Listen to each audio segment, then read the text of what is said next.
absolutely exciting Founder Institute evening featuring 3 rockstar mentors, one all the way from Lithuania specifically to help out and to meet with all of you. However, first off, we have a special guest today, Russ Armstrong. Please stand up. There we go. I'll give you a mic, kind of quick overview about what you do, just kind of say hi to the group and let them know how you can be helpful. Hey guys, thanks very much.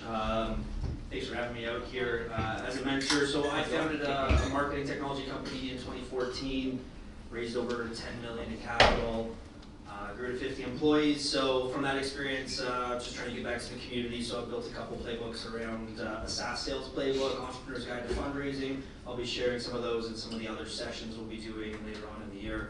I'm also with Boast.ai, is the company I'm at now, so we're automating the shred claim process. You guys might not be that far yet, but we're trying to automate that and take the consultant out of it, so that's kind of our mission going forward.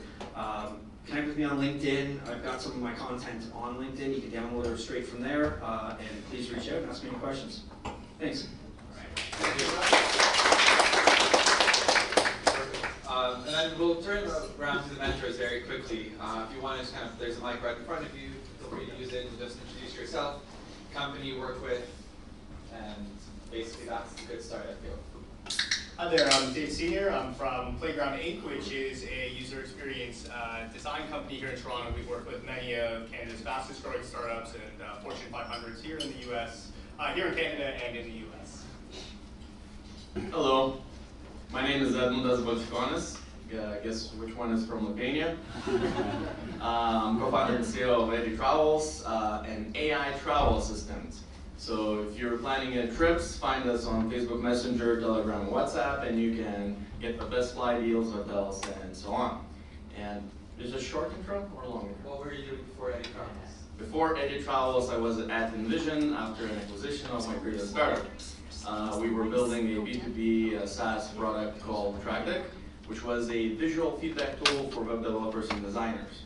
And after 4 years of working on that, we joined the big Envision family, which is, Envision is the world's leading design collaboration platform, used by 85% of top 500 Fortune companies. I'm losing it after a few years leaving. Last but not least. Hi, my name is Ernest Yap, and I was actually in your shoes 5 years ago in the first Founder Institute session ever. I think I even did the first pitch ever and got completely destroyed. So my company at that time was called ShapeTrace, and we help construction workers prevent errors with augmented reality. So we built some pretty groundbreaking stuff. Timing wasn't right, so I'll talk about that today, actually.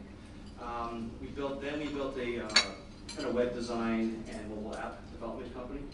And recently, we decided that wasn't quite our thing. We started another company kind of in the GPS correction service to kind of get your GPS location down to a centimeter level on your cell phone. I guess before this, my background is in sales. I'm an engineer in kind of 3D imaging, obviously computer vision, augmented reality systems, working for a company called Trimble. So I know I've been talking to Jack a lot this time because we have a similar background in construction.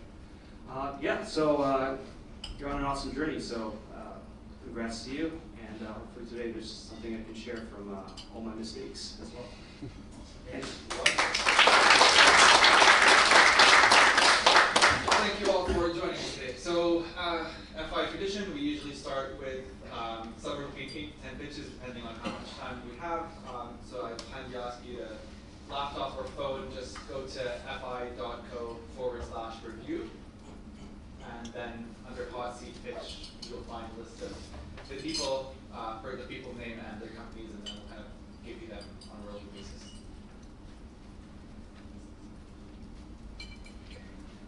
Let me know when you're ready. First up, we have Sean from iRefer.ai, followed by Saga, and then Isam.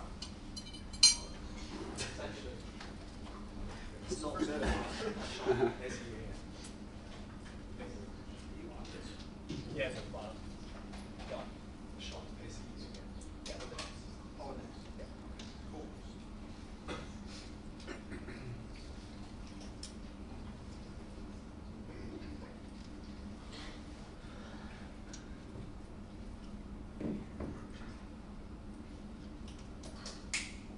Were you all able to find him in the list? Yeah. Perfect. All right. 1 minute. Time's yours. All it takes is one application to change your life.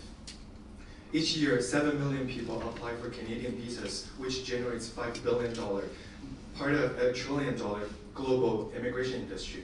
Due to a lack of transparency and language barriers, individuals unknowing risk their application with unregulated agency at great expenses. This was once me.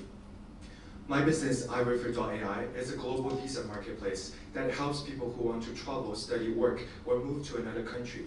Individuals can either DIY the application in their language or match with the lawyers for more complicated applications. Compared to the current industry practices, our application process at twice as fast, saves up to 5 times as much on costs and a double success rates. Our business model is charge per download or transaction and annually membership fee.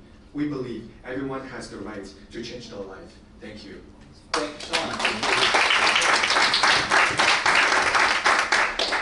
So the judges will give you, mentors will give you a couple of seconds just to input your scores. So our scores are 1 through 5, but no 3s. And then we'll ask you to show them by a show of hands.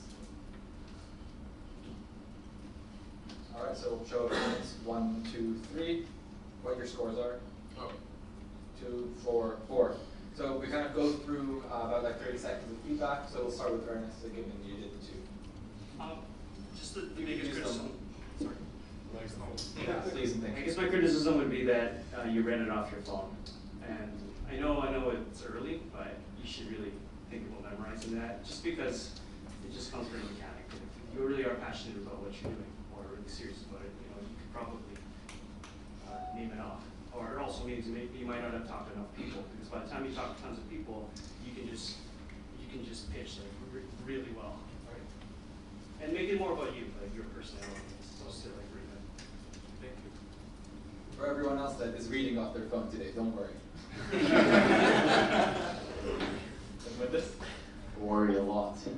I liked where you underlined the passion of like everyone deserves this. Yeah, if you could make it a little bit more personal and maybe put it in front so you put it all in perspective, like why this means a lot to you. Yeah, don't read it. I would say, it's great when you start with the story. I think everyone's sort of at that, giving you that specific feedback. And it'll be less mechanical, but I think what you're doing is certainly on trend. It's important, and like you said, it affects real people's lives. And just saying this will change your life is a lot more than we can say for a lot of startups. All right, thank you, mentors, and thank you, Sean. Next up is Saga from Argenta. I'm probably gonna read from my phone. Sorry.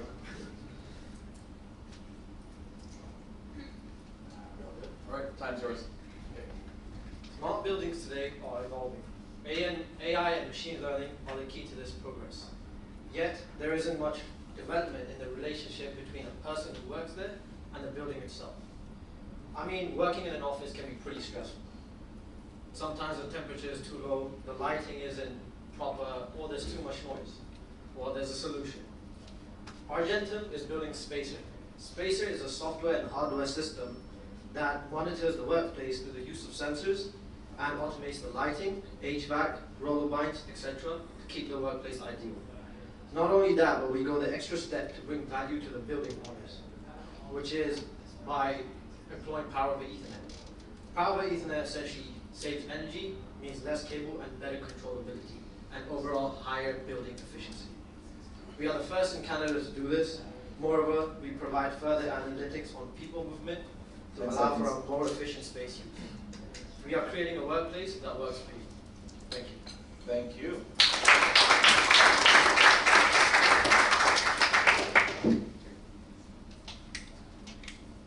All right, mentors, give you a couple seconds unless you're ready. You guys are prompt, love it. We'll do a show of hands for scores. 2's all around. So we'll start with Dave this time. I think there was a little bit of confusion into what the problem is. You say like buildings help businesses grow and these types of things. What's the problem? Is it an efficiency problem? Is it an inefficiency problem? Is the AI being deployed simply for the building management, the building ownership companies? Does this help people get LEED certified? There's a lot of like conflating that. And then two, you know, environment is personal. So is this a personal AI? Is this a building management platform? So like the problem is obscure. So I personally don't care, you know, if people read or they tell poems, as long as you deliver the message and you convince someone, that's it. Your job is done. You solved the ideas. You didn't convince me, and I think it was just too much information, too many moving parts and Ethernets and so on. I didn't get why you're doing this or why it's exactly important. But you read it nicely. Yeah, I figured I'd give you two also because, yeah, you read it. But in addition to what they said, yeah, problem solution part. Like, for me, it's like, you gotta get me the first 10 seconds, like, hey, you know, we do this to solve this. You know, do you wanna talk? You know, is this interesting to you? Kind of thing, right? So you gotta give me the first 10 seconds. That's just what I'd say. Sure. Thank you. All right, thanks, folks. Next up, we have Sam from Parkbox, followed by Marco from Lucky Charge, then George from Main Street Labs.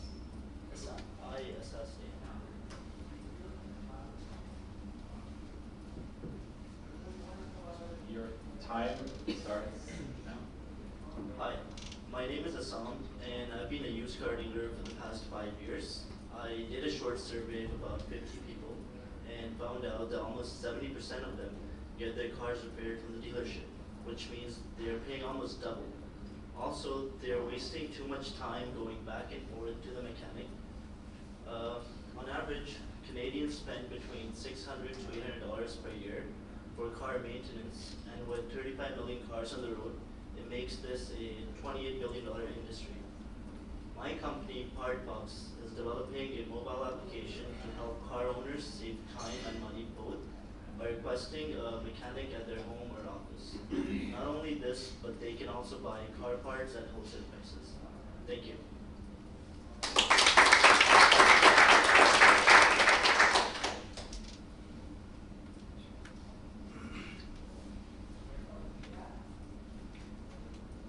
All right, mentors, we'll do scores on count of 3.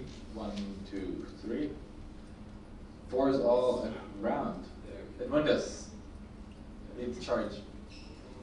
I liked how you started it. It got a little bit fuzzier in the end, but you put it in a personal story. I was this car dealer. I think you should have continued in that theme instead of going, I did a survey of 50 people. Because I'm sure as a dealer you met more people than 50, right? Yeah. So you could make it more personalized. I kept meeting people that were overpaying on their car parts and make it more passionate and fun. And what was lacking is like this emotion mostly. But besides that, it was pretty clear, you know, why and what you're doing. Yeah, I got what you were doing right away, and then because I'm a car owner too, so I get it. It's like, okay, wholesale prices, mechanics come to your home, and I've seen similar services already, so it's like, okay, there's something viable about this. I like wholesale prices. I want to learn more, and I got that up front. I did like what he said about you can come from your personal experience. Be like, hey, exactly what he said. I did this, I talked to so many people, and this is something that came across my world. People don't like getting ripped off. I think, like they were saying, there's a really emotional aspect to this, and there's a very relatable aspect to the pitch. And there's a way to frame it to, you know, you don't want to sensationalize, but this is, when your car breaks, it's a show. You know, you got to do stuff. So I think if, in the storytelling technique and the things you do, you can really emphasize that. But I think you've identified a really core problem, and I think you know, focusing in on that will really improve the pitch. Thank you.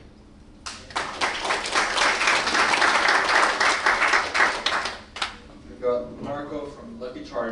followed by George, and then Sarah.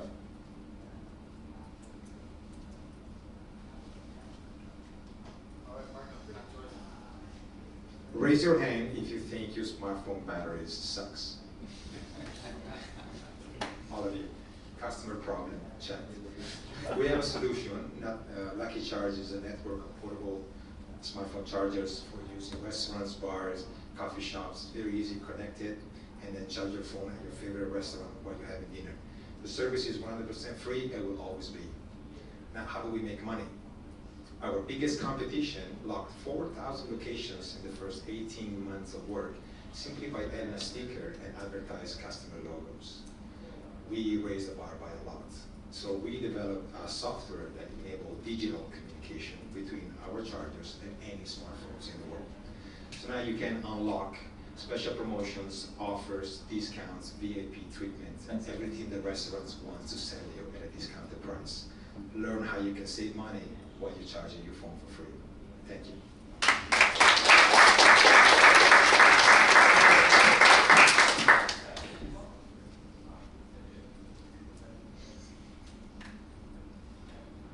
All right, mentors. We'll do scores by show of hands. 1, 2, 3, 5, 4, and 4. Lindas, we'll start with you, given you did 5. I really like the pitch. Maybe you could have a little bit more emotion, especially because you're Italian. You can do that. That's just those my hands. But yeah, I gave it 5. It was great. It was clear. I always think, is it worth putting competition in the pitch? But then this time it kind of worked. But yeah, a little bit more emotion. Maybe just polishing some details. Thank you. Okay. I like the pitch, so I kind of understand what you're doing. I'm not. I mean, it's enough for me to be like, you know, like, do I believe in your whole business? But I'm not sure. But I want to learn more, right, about it. So it was enough to get me hooked, right? To get the next meeting, which is really the point, right? So. I like that you made it instantly relatable, like to me personally. You know, like you really sold it to the crowd. You know, like just asking a question opens up a conversation, and I think that makes me want to continue that conversation. Now that I know your solution, you've asked me a question, we're in a value exchange, and I think like that's a really powerful tool during pitches. Thank you.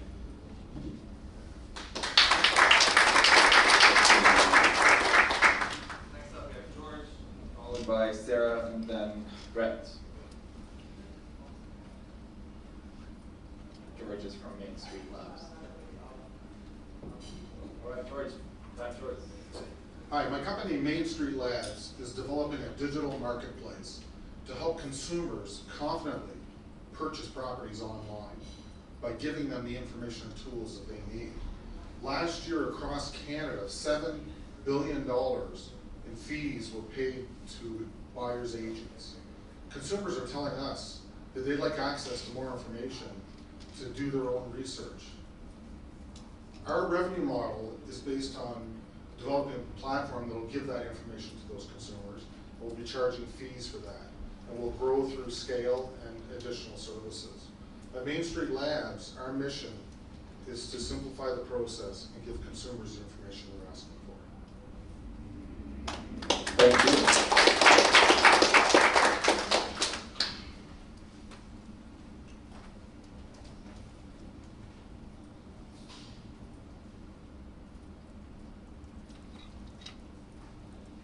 All right, mentors, we'll do show of hands for scores. 1, 2, 3, 4, 2, 4. All right, Dave, we'll start with you. I think that the big numbers really help. But I think just saying marketplace and information are pretty ambiguous terms. It's not that like consumers are willing to pay for this information. You know, there was nothing about like, I'm solving the problem by selling them data they can either get for free elsewhere or consolidating it. Like the marketplace is just like too much of a buzzword. I don't know how you're solving the problem. The same feedback. like the problem didn't connect with solution for me. Okay, so they're paying all this money, but how does this marketplace is gonna help, and is your fee gonna be way smaller? Like, you should connect better. But otherwise, good delivery. Besides like very minor hiccups, good delivery and confidence, and it was very clear from the beginning which way you're going, what you're trying to do. It just didn't exactly click. I really like the way you started, right? So I guess I'm biased. I kind of pitched like you at the beginning. So this is what we do. This is what we're doing. This is what we're solving. So this is the problem we're solving. They did start to unravel towards the end there. I know it's early, right? But I'm not sure if at this point you really need to talk about a revenue model. It's more about like what's the benefit. It's my opinion. Like if you're trying to catch me on the street, like this is what we do. I don't really care how you right off the bat, right? I just want to. You're just trying to get the next game. So I really like how you start. So I'll stick with that. Thanks. Quick identification. Is Zihan here? Yeah, sure. There you are. Good. So next up we have Sarah, followed by Brett, and then Zihan and Santiago. Your time starts now. Small business is a fast-growing sector with a lot of capital being invested into these small businesses.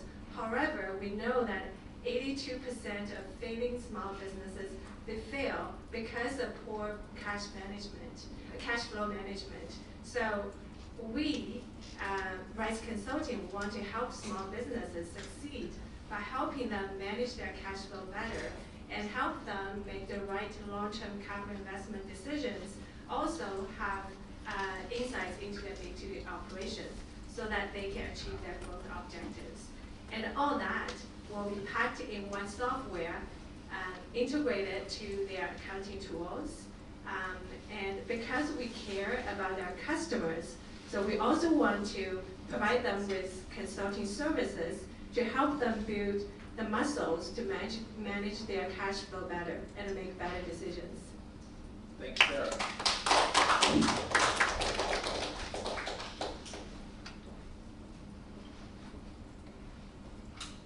All right, mentors. We'll get Ernest in a second. And we'll do scores. 1, 2, 3. 2, 4, 4. Ernest, we'll start with you. Okay, so I know you use the word better a lot, right? I don't know, this doesn't mean much to me. It's like, well, okay, well, how is it better? Like, what do we, you kind of went into it with like, okay, we're going to make it better with a software that does so and so forth. But I found the descriptions were a bit vague, right? So just give me more meat with that, and then it would help. Good delivery, it was clear what you're trying to do. The differentiator was what was missing. It also sounded very formal. Maybe a little bit less formal, especially if you're going to be pitching to a bunch of small businesses. For example, like all these people are going to be small businesses. You know, you want to connect to them, so maybe tell your story, how you were maybe owner of a business and were struggling to manage cash flows because of all the work you had to do. Yeah, make it a bit more personal, a bit more. Smiling doesn't hurt. Yeah, I think my point of feedback is I thought you delivered it really well. I thought maybe you used a little bit of repetitive terminology, and I think the room for improvement is really about, you know, telling like how that story about most businesses are killed this way, most businesses die this way, and if we can help entrepreneurs survive those turbulent years or turbulent beginnings, or even in the future continue to optimize their cash flow and opportunities, all of a sudden it becomes like this really compelling story where you've built trust, you've helped people, and you're there for the long run with them. And when you say stuff like long term and those types of things, it starts becoming very compelling from like a recurring revenue standpoint. Thank you. Thank you. All right. Make way for Brett from Create Views, followed by Zihan and Santiago. And then some sake. I got it right this time? No? I apologize. I promise I'll get there. Cool. Time's yours. My name is Brett, and I have a background in entertainment and digital marketing. I'm building Create Views, the leading online education and collaboration platform for digital content creators. We're currently building out our first digital product, video and audio content in partnership with leading influential creators to help inspire, educate, and entertain the next generation of content creators. We look to help content creators even further by building out useful tools for career growth, tools for workflow and collaboration, and eventually provide Web3 capabilities such as smart contract agreements, decentralized identity, and micropayment solutions. The long-term vision is to create a decentralized autonomous platform owned by the creators and their audience using a revenue sharing ownership model using a security token. 10 seconds. What we're looking for is mentorship and introductions to popular creators. Thank you.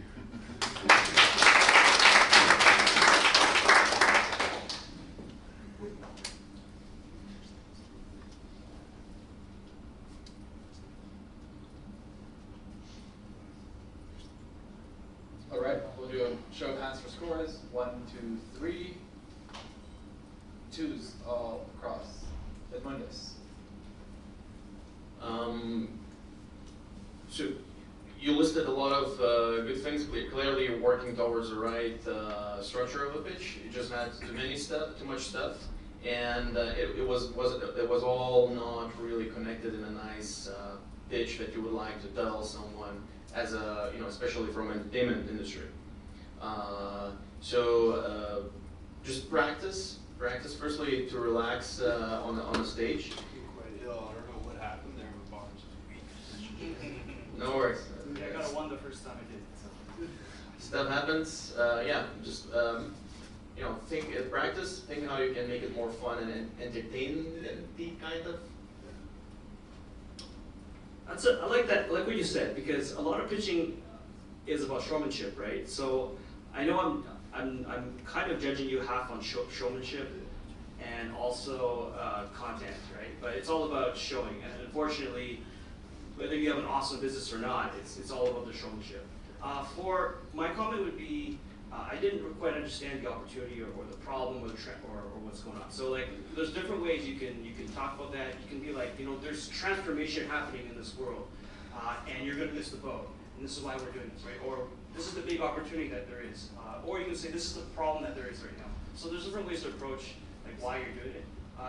So I know what you're building. I'm not really sure that it's a nice to have or a must have, and so that's kind of what it's.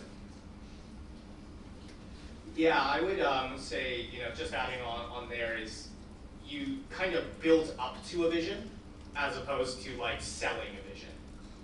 So it was like, we're going to start here, and then we're going to do this, and then we're going to do that, and hopefully we get here. What's here? Sell me the vacation. Don't tell me that you go to the airport, you get on a flight, you meet the stewardess, the person helps you, then that person comes over here, and now you get off the plane, you pick up your baggage, all that type of stuff. So start with the vision about what you're doing. Second is like an incredible story there. I just did a bunch of research, a bunch of reading on some stuff we did. Like in 1995, the #1 job that a kid wanted to grow up to be was an astronaut. The #1 job today that kids want to grow up and be is a YouTube creator. What does that mean? That means the tools I'm building are important. That means that education has to change, and that's what we're going to be. Thank you all. All right, Zihan, come on up. Mike's right on the table. All right, your time starts now. Hi, I want to create a reputational system to help poor people reduce their plastic pollution. And here's how it works. First, we have in the contractual platform, people can post any contract they want. But the problem is, you can have contract, but you need validation. And what we can help poor people to give them a job is to allow them to become a validator for those contracts. So they can verify a contract and to make sure the contract is properly fulfilled. Now, to become a validator for the contract, they need to have reputation. That's where the reputation comes in. And they can earn reputation in our way is by doing environmentally friendly stuff. For example, recycling and purchasing non-plastic materials.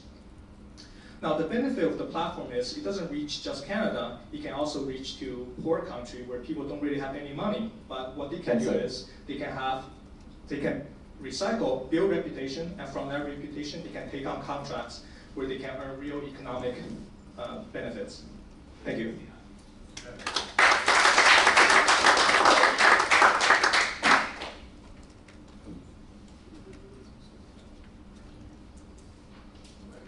We'll do scores by show of hands. 1, 2, 3. 1, 2, 2. Dave. Recycling's good. Helping people is good. I have no idea what you do. No idea. You know, I don't know why reputation is important for recycling. I don't know what these contracts that they might be doing is, how that helps poor people. Yeah, I'm maybe you've killed me with confusion, so I can ask more questions. Yeah, you're too visionary for me. I got lost. It's first sentence out is so confident and clear. So like you had this delivery and by points, but I was just totally confused why you're talking about this. Like recycling contracts didn't so started well, but connected. Explain it. Why contracts gonna help? Wait, recycling is gonna help to get some kind of contracts. Okay. Yeah. Okay, I probably would have given you a 1, but you were pretty confident about it. So, is this a social enterprise, FI? No. Okay. Blockchain. Yeah, I didn't mention it, yeah. Okay, I just bring that up because I feel for you. I get the social part of it, but you kind of lost me at poor people. Okay. Like, why does it have to be poor people? First, and then secondly, like if you're trying to build a corporation and make money, you know, if you're saying you're going after poor people, it doesn't give me much hope in trying to invest in you, right? Yeah. Like, unless it's social enterprise. So, which is why I asked the question, right? So, you lost me right there, and then I kind of wasn't interested. Okay. After that, but you were really, you know, confident in what you said. So, thanks. Thank you. Just a follow-up tip there. Use terms like underemployed, marginalized, at risk. Poor sometimes isn't a choice, right? So you know, using poor is a really negative label. Okay. And I just still don't know why it has to be poor people. Why can't I use it? You know. Yeah. Right. So. Okay. Yeah. Yeah, I understand. Their reputations. All right. Okay. Thank you very much.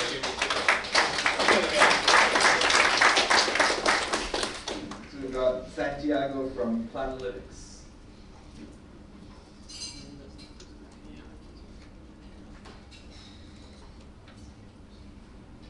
Your time starts now. The average Canadian over the course of their lifetimes will have plenty of multiple short-term and long-term financial goals that they want to meet. Whether it is buying a house, paying for your loans, paying for your kids' educations, even funding your vacation every year. But the big problem that they have is that they don't know how to properly allocate their income to fully cover their monthly expenses as well as their long-time future goals. So some of you might say, well, the solution is simple. Why don't you get a financial plan?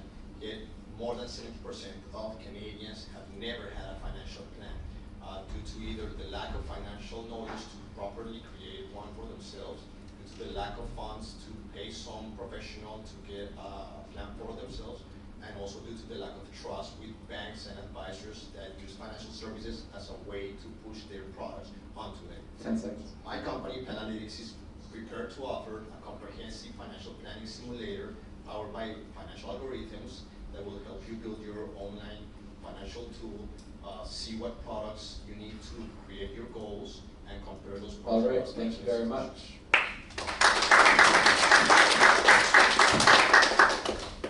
You can just you back, Santiago, for a sec. Thank you.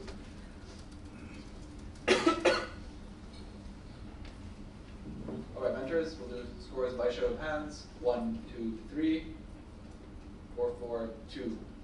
Ernest. All right. I actually liked how you started. I was actually quite interested, right? The problem I had with that was you repeated kind of the problem again. And I was just like, come on, give me, what is it you're doing? What is it you're doing? And then right when you said 10 seconds was right when I heard like, you know, you have some analytics platform, right? So you had me. I was just waiting. You waited too long. So yeah, you're almost there. So. Well, people don't do financial planning because it's boring. So, like, I didn't hear like why people will want to use your solution instead of Googling some kind of financial plan. Besides, like, I mean, it was a good pitch. Totally get the problem. Didn't get why people will be using it. Also, just a quick point of feedback. For me, analytics is not for financial planning. For me, analytics is for like deep, yeah, like a lot of looking in metrics and doing analytics, looking in a lot of I don't know, stocks and doing analytics.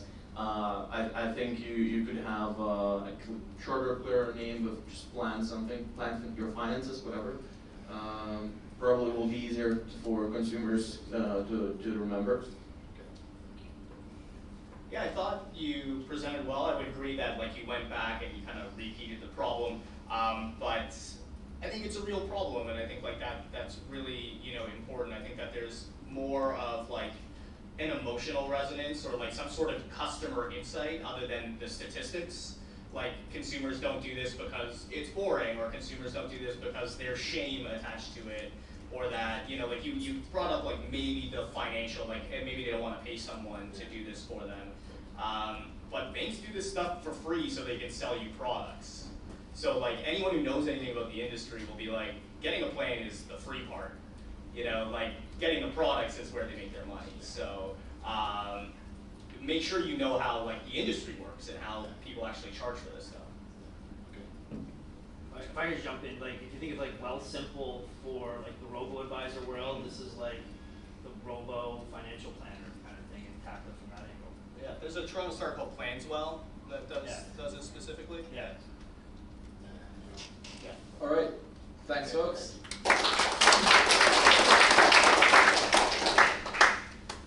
Next up is Sumati. There we go. From Kitongo. That I can pronounce. Yeah. Do you have to actually press a button here or something? No, just speak into it and your time starts now. The $1 trillion global legal services market is in the midst of an industry disruption with new technologies, new business models, and capital infusion by private equity and venture capital firms. As a result, the industry is transforming into a buyer's market, and clients are asking their lawyers to know the industry, present ideas and solutions, and engage proactively with them. But to date, lawyers have been unable or unwilling to do so, mostly because of the lack of tools, training, and methods. My company, Kitongo Client Connect, has developed a sales engagement platform for professionals that pushes out specific client and market intelligence along with curated opportunity triggers to lawyers, enabling them and prompting them to engage proactively with their clients and prospects at regular intervals. Our product has been demonstrated to 8 out of the top 15 Canadian law firms, and the feedback is overwhelmingly positive. We're engaged in a sales process with most of them.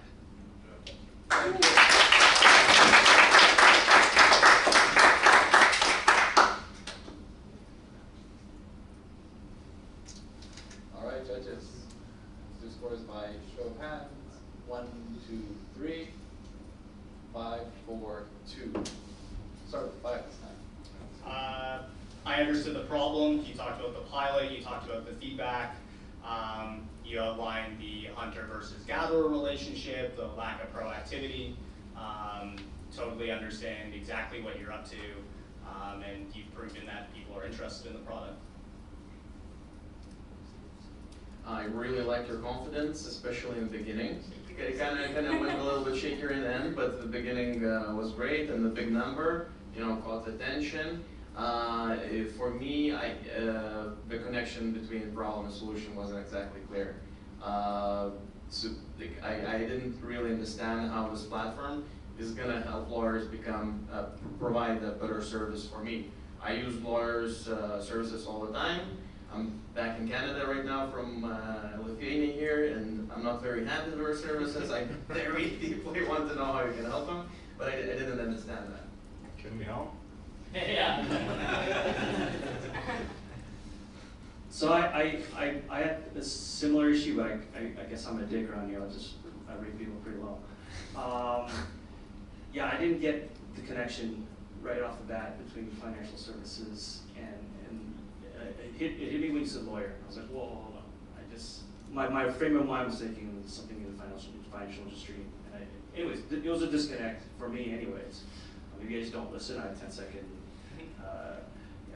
attention span. But anyways, that was the reason why I was like, okay, what's going on here? And then I would ask you again, hold on, can you say that again? And I'd ask you a bunch of questions, right? So that's my feedback. All right. All right, and last but not least, we have Cushy.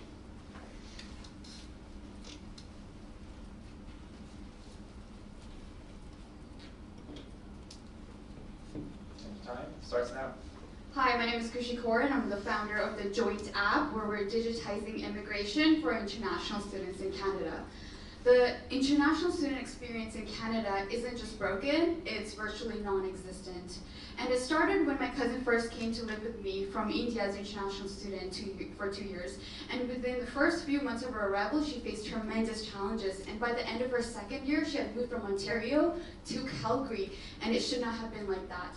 And so we sat down to interview hundreds of international students to figure out their main problems, which is getting their permits on time and connecting with reliable lawyers. And that's what the Joint app does, is that we're giving students on-time critical permit updates, saving them thousands of dollars, as well as lessening the risk of deportation and connecting them to lawyers, which we vet, saving them time.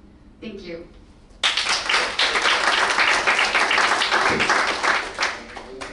Like 12 seconds to spare. Oh, my bad.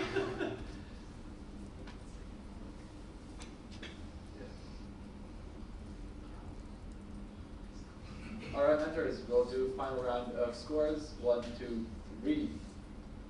4s all across. We'll start with Edmundus. I like your energy. Clearly, I can understand that you care about this. The beginning was great. I got a little bit confused. What happened wrong with your cousin? You had to go somewhere else. So why and how that connects? How this problem description connects again the solution? And then you got a little bit like kind of like confused in the end and ranting all of it, and left the microphone on the table. So just breathe, come down. The energy is great. Keep the energy up. But breathe, come down, and maybe make a pause, just like intentionally, to control your flow of thought and language, which will help you come back to the structure of the pitch. And then you're not gonna, have the 12 and use seconds. Okay, so I understand this problem just because I know a friend of mine has had this problem, this exact issue. I liked your delivery. My question is, why does it have to be international students? Because I know this is not just an international student problem. This is across the bat, it's a huge issue. My friend's parents are trying to immigrate here and from Bangladesh, and for some reason they had a bad lawyer, and it delayed them 5 years, right? So I get the pain of this, but I don't know why I have these students. So my only thing is that it can be more, right? I get that might be where you start, but it's enough to ask you questions, I guess. So. Yeah, I think the vision is so powerful, and you don't tell that story. You tell the story of the problem, really well, and the personal problem, but like the vision is so powerful, right? It's a personal story, and it's an international story, and this is an immigration story, and we're built on immigration. And these are problems, and we're alienating people right at the front of it. How do we solve that problem?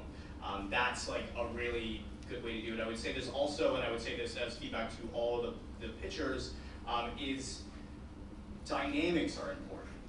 You know, you can be low and you can be low and you can be high. You know, and slowing down for a second and then coming back up again is a way to continually engage people about, I'm talking to you emotionally, and now I'm talking to you about the vision, you know, about what this thing is. And that's the type of thing that like gets people going. I think your energy was high, but it stayed here, you know. And how does that bring everyone into the conversation? How does that make me lean into it? I'm just like, whoa, you know. So like, try to use the dynamics a little bit to your favor. All right. Can I make one comment about pitches, just real quick? Can I make one comment about pitches? That's fine. Okay, just one. A lot of you guys start with in Canada, right? Don't talk about Canada. Talk about North America, right? I learned that the hard way. Nobody cares about you selling in Canada. Everybody cares about you selling in North America, because you can sell across the border very easily. So in your pitches, make the USA a part of it as well, right? Just a tip. Actually, just on that point, we have another guest here just arrived with a small delegation, and it's to your point of not just focusing on Canada. So this guy over here, Nima Kazaruni, he runs, I don't know how many Founder Institute chapters in Brazil, and in fact, 15. So here he is in Toronto. Yeah. Hey guys, it's like an awesome pleasure to be here because 15 years ago I was in your place and there was no Founder Institute. So just imagine how hard it was to build a company. Like I lived a perpetually failure life for over a decade, and then it was good. You know, like you guys have the chance to like make exits in 2, 3, 4, 5 years now. 4 months? 4 months, but I don't know what you're doing. But like to make like a meaningful exit, you know what I mean? So, but anyway, so I had sabbatical, and then I went to Brazil, and then there I, started the startup that failed miserably again. And then this guy, I met him in Brazil, and he was so awesome. He's like, hey, why don't I like help you out, do stuff? And then he calls me one day, and he goes, you should work with the Founder Institute. And I was like, oh, cool. Founder Institute's going to accelerate my startup. And then they called me, and they're like, no, that's not what's going to happen. You're going to run the Founder Institute in your city. So I started running the Founder Institute in my city, and then we took on the responsibility of basically making it happen across Brazil. And this was in 2015, and now we're the largest accelerator in Latin America. We just tallied the numbers yesterday. We're going to hit over 250 companies like this next couple of weeks, graduating them since 2015 till now. By the end of the year, over 300 companies. And there's like 40-something like people like us now that run the program across Brazil. So it's really amazing like to see how just a little seed or whatever can make things happen. And it's amazing to be here and to see all you guys. I want to make myself available for any of you guys who want to do business in Brazil. Over there we have a delegation from Brazil in the end there, as well as a Korean delegation right there. So Josias is my board member from Brazil. He's also the president of the World Trade Center in Brazil. Like literally the World Trade Center is in 190 places around the world. And so we're doing a program now with Toronto Board of Trade and the World Trade Center called the Trade Acceleration Program. So any companies that are ready to export or invest in markets like Brazil or Latin America, or vice versa, if you're looking for acquisitions there or anything like that, they're going to be able to facilitate that now systemically with Toronto here. So if you guys are needing to do anything like that, you can call on us. I also run an incubator investor called Jupiter. We're now the largest deal flow and investor in Brazil as of last year. So if you guys are interested in doing business with Brazilian startups, if you want to see companies that are in your space that you can do stuff with, I'd be more than happy to help you do that. So it's amazing. I'm so excited to see you guys. I want to see most of you guys graduate. I know that won't happen, but the ones who do graduate, you guys will have a much easier life in the market. And the ones who don't, come back next semester. Trust me, just come back next semester. Okay,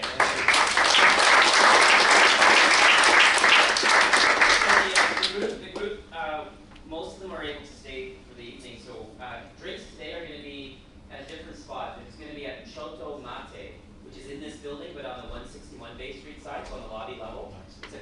bar, and I talked to them. They'd be happy to have us for drinks there, so we won't go to the Walrus Pub. And I know Nima's going to stay. I think some of his colleagues from Brazil or Korea might be around, and some other guests are coming too. So, right? Okay. All right. Awesome. All right.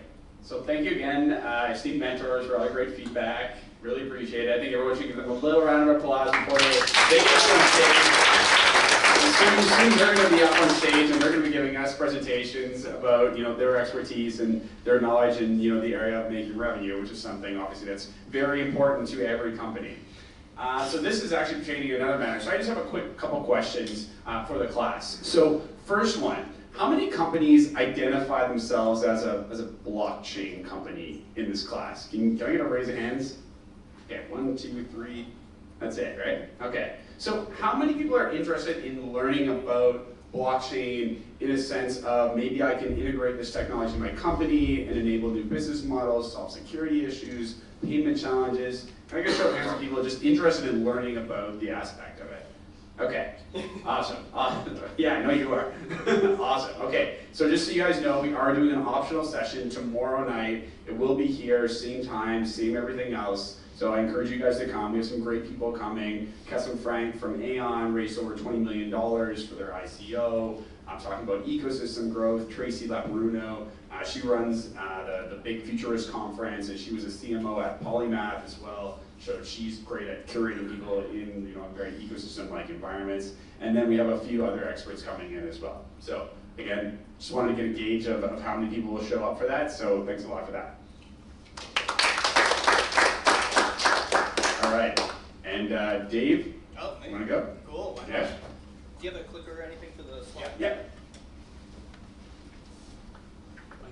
Ernest, you can join the crowd if you don't. Yes, thank you.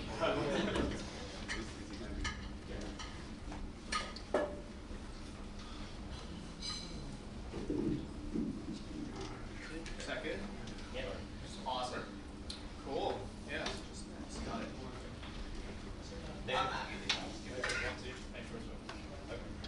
Nice. Very good. So I'm not going to give you a big long talk about how to do modeling or how to do. You good? I think it's just a little louder. I don't know why. No, it's good. Everyone good? Okay. Yeah, just for the recording. I'm going to project too, so sound like I'm yelling. So I'm going to do a presentation just about revenue models, the power of them, the innovation in them, and where you can create new value about thinking about your revenue models and where value comes from.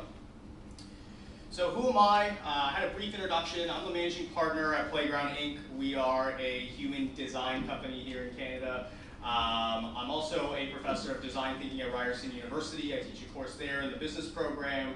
I also was one of the founding members of one of the original university incubators here at the DMZ and own a bunch of products and all sorts of different things. So I've had a lot of different experiences here, and I think to echo Nima's points, when I started doing this, there weren't programs like this. There was one incubator in Canada. There was 3 well-known ones in the States. There just wasn't this education. Now, entrepreneurship education is so powerful and so great. It's amazing the tools we have, and it's awesome that everyone here, you're taking the first step. You're leveraging that community. You're leveraging the knowledge of the people around you. You're building those networks. So that's my company there. I'm going to skip through these really quick because usually these are animated and they seem super cool, but we're just going to go through it real fast. I focus on making things that people use every day, and that's about figuring out what's going to be valuable for people. Why would they buy it? How are they going to do it? And we do this for some of the biggest companies here in Canada, and those things are important, right? Like you need to empower people in order to create value for them, in order for them to buy something from you. You need to subvert everything. You need to turn things on their head, right? When we think about innovation, we think about being disruptive, we think about new products. We want to challenge assumptions. We want to do things in a new way. Subversion is one of those tools. And when we think about subverting everything, we think about turning things upside down. And last point is be nice. We're making the world around us. And if you're there to exploit the world, you're not going to get very far. You want to be able to create value. There's amazing, amazing literature being created about circular design, right? And contributing back to the economy. If you have the chance to go back and read any of the IDEO thinking about circular design or any of the academic thinking about it, it really helps think about what are you doing for people and not what are you taking from people. So these are some of the companies we work with. I'm really going to go through this fast so that I can spend more time talking to y'all. But we make lots of stuff for lots of big companies with lots of visibility in lots of different revenue models. So I've seen just about it all. So when we're thinking about a business, this is one of the most famous slides there is when it comes to business. Everyone thinks growth and revenue and coming up with what you're going to do is a straight line up and to the right, right? Those pretty charts that make it look like all sorts of growth. But business is actually a lot messier, right? Business happens, you learn things, you have a product, it doesn't go the way you want, you change, you tweak things, you get it out in the market, you learn, and away you go. And in fact, the entrepreneurial method, we look at it as a series of steps, right? This is the way it was traditionally taught. You define a problem. We were standing here in the pitches. We were defining problems, right? You talk about a business model. You design a business model. You build a business plan. You write all those projections out. You do all of those things. You have a big spreadsheet. You have all these books about who you're going to hire and when and how you're going to use your capital. How are you going to deploy it? Then you get resources from giving that business plan to people. Maybe it's leveraged debt, maybe you sold equity in your company, maybe you funded it in a number of ways, and then you start growing and changing and adapting. But in reality, it looks more like a series of feedback loops, right? It's not a straight line anymore. We don't wait to grow, change, and adapt till the very end. We do it at the beginning. We do it in the middle. We get to the middle and then we go back to the beginning. That's the entrepreneurial process now. And now we have tools that really help us get there. We have a lot of fucking tools, sorry. You know, we got lean canvases, we have innovation matrices, we have prototyping tools, we have stuff like value proposition design from Alexander Osterwalder. You know, we're talking about what's the value prop, what are you doing, what pains and gains are you solving? There's tons of tools, and then people like make a prototype, do stuff, oh, read the D-School method, you know, go all over the place. We are kind of overwhelmed here by what you could be doing. That's because we think every problem is different, right? Everyone's here, we're all solving for different problems. But they aren't. We're solving for the entrepreneurial method. We're solving for value creation, right? If you're creating value, you can find out why people would pay for that value over time. So the problem we're solving is problem solving. And we've developed frameworks that help us do that now. Right? So on one side of this, we have stuff like design thinking that's going to help us qualitatively understand problems. On the other stuff, we have lean startup. Everyone here familiar with the lean startup method? Everyone's an Eric Ries disciple and reading all that good stuff? Amazing. So I'm not going to belabor it necessarily.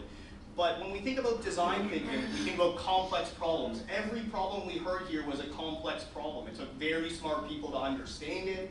It took very smart people to come up with them, right, to identify them. And the thing about complex problems is that, you know, they're about having unknowns, right? Not knowing how you're going to solve them. And the lean startup method is a hypothesis-based, right? So now you have a hypothesis. What will someone pay for this? How might I solve this? And you go back and you iterate and you continue to learn over and over again. So it's kind of like the qualitative approach, how to figure out what these complex problems are, articulate them really well. And on the other side, you have hypothesis-driven. But both are driven by validation. And validation is what's going to get you to your revenue model. So these things work together, right? If you look at those words, the words that are the biggest ones at the bottom are qualitative and quantitative, and both have validation. So what? Entrepreneurship's really messy. I'm sure you're realizing that sitting here today. And it's an approach to really complex problems. And it helps us define problems. Overall, it's a shared language. Revenue generation is one of those most complex problems that we have here. Remember this. So when we think about revenue models, we have a lot of different stuff, right? We think about pretty straightforward stuff like markup. Everyone knows what markup is, you know, the retail model. We have arbitrage. Everyone familiar with arbitrage? Right?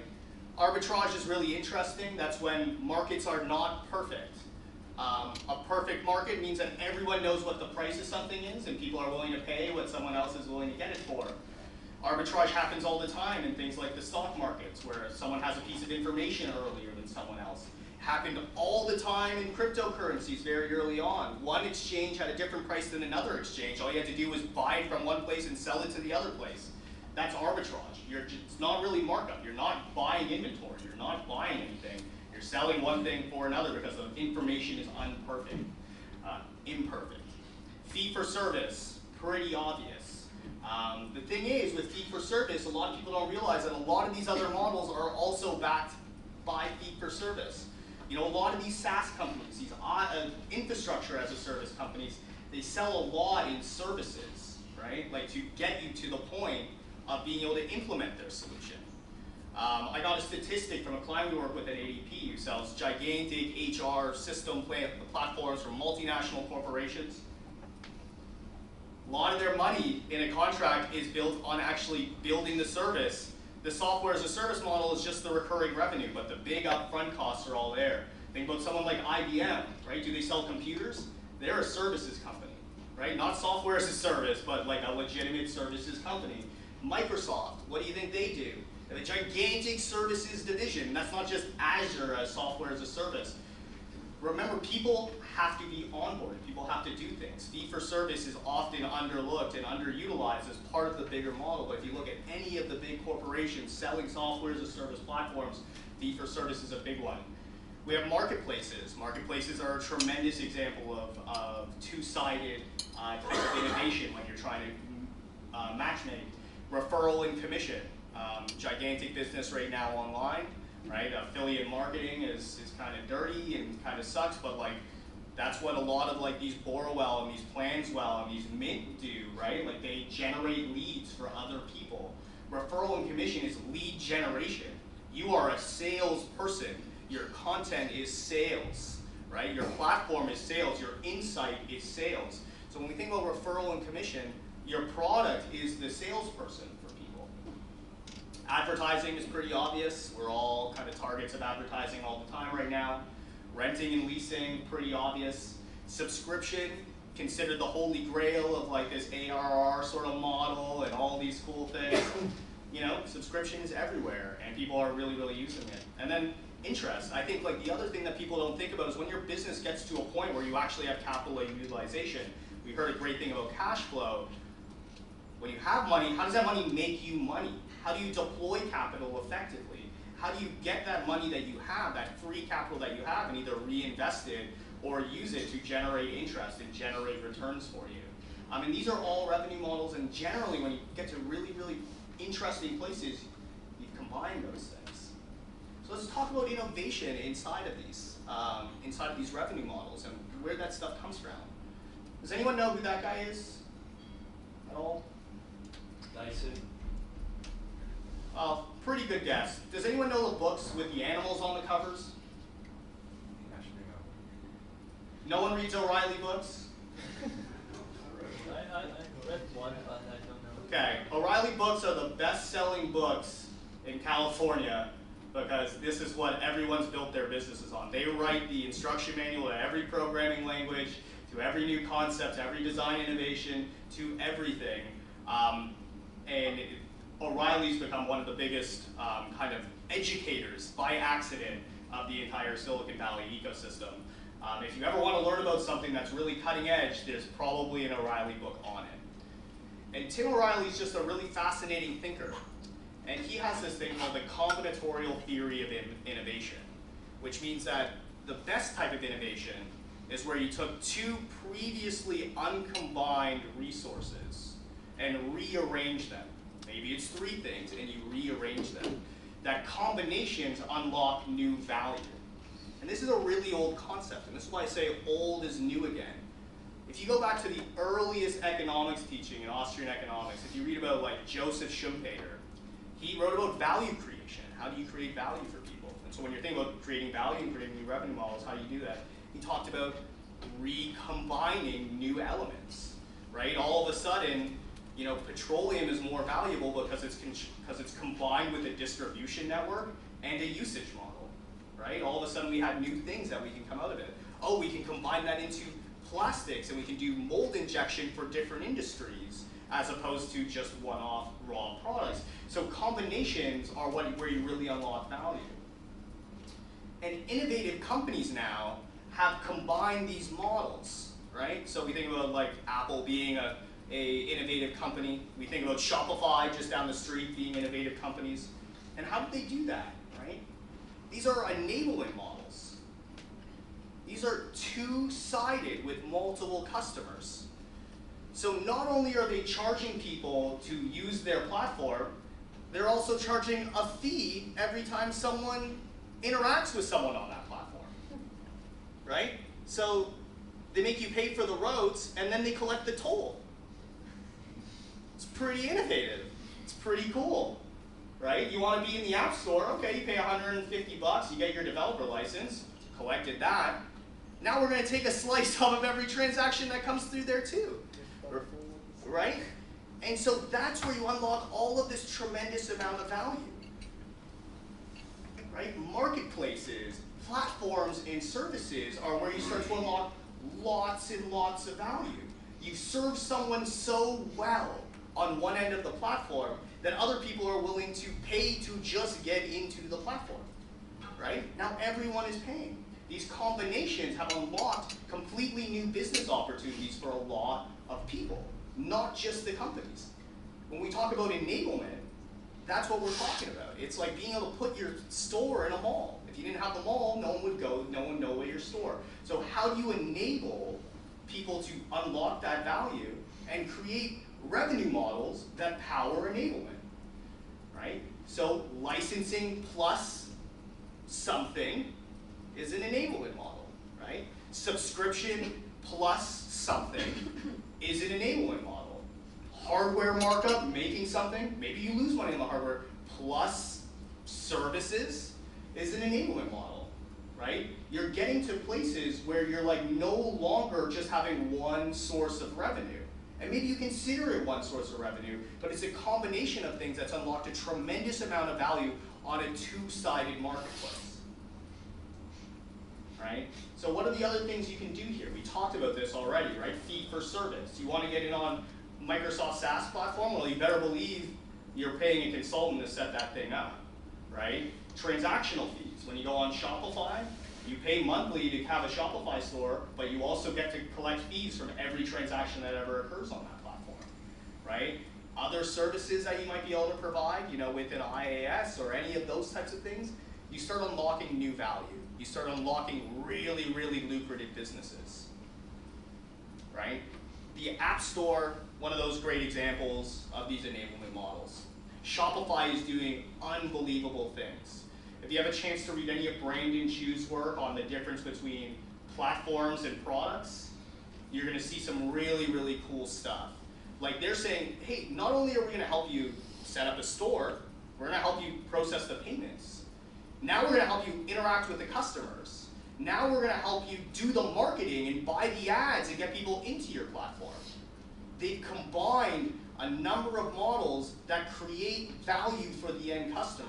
These aren't extracting value from the marketplace. These aren't extracting value from the store owners. They aren't extracting value from the customers. They're enabling the customer to do things. And if your revenue model is based on value creation and not value extraction, you get into those circular design, right, where the snake feeds itself, right? Like more data equals better advertising equals more data equals better advertising, right? Like we get all that type of stuff. Yeah. So in regards to data, what's your now take on how valuable data has become, and then the companies using that data and the regulations behind that? Does that change up the models of typical startup companies that are basing their revenue off of that data that they're going to use? Because a lot of companies are set up on that back, that how much information are you getting? And is the next, if you at the end, if you can kind of put in a prediction of where that will go and what your hypothesis of that might be of data, if that makes sense. Yeah, well, collecting data and using data should create a virtuous circle. The problem is that most people don't even know how to use their data. They're collecting a lot of data.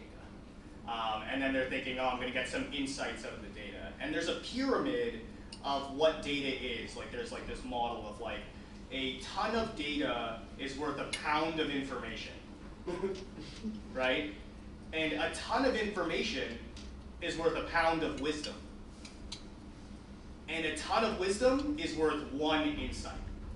And it's those insights, it's the companies that can transform data into insights, like Apple, like Shopify, like all of these networks that are able to pull in this data and then make capital investments in places that are going to power even more insights and more value, are the ones that end up succeeding in this data game. Data is accelerating. The amount of data we're collecting is accelerating. While I've been talking, we've all probably generated a cloud of about 20 to 25 megabytes of data. Pretty incredible, pretty awesome. And a third of that data is being uploaded to basically people we don't know about, you know, and that we really don't understand. Maybe it's Google, maybe it's Facebook, and we think, you know, whatever. But, you know, to answer your question, my prediction on data is like, it's here to stay, but we're like the people who take advantage of it are the ones who can convert data into insight, you know, and not just data into like, oh, you know, more people visited this page than that page. It's not like, that's not an insight, right? Like that's just an observation. There's a big, big difference between observation and insight. That's where people are hoping that AI can really help them. But if people are worried that AI is going to create their insights, they're probably not very creative people to start. So what's really new in all of these models, right? There's a lot of new stuff happening, particularly investments, in investing, in debt, in financing for startups. And like a lot of people are getting into these new revenue plus success shares, right? When we raise money for a startup, what does that mean? Does anyone know what happens when you raise money for a company? You now have to guarantee a positive outcome for the investors in your company. Are you going to pay dividends? Most investors don't want dividends if they're investing in venture capital. Are you going to, you know, make your company bigger?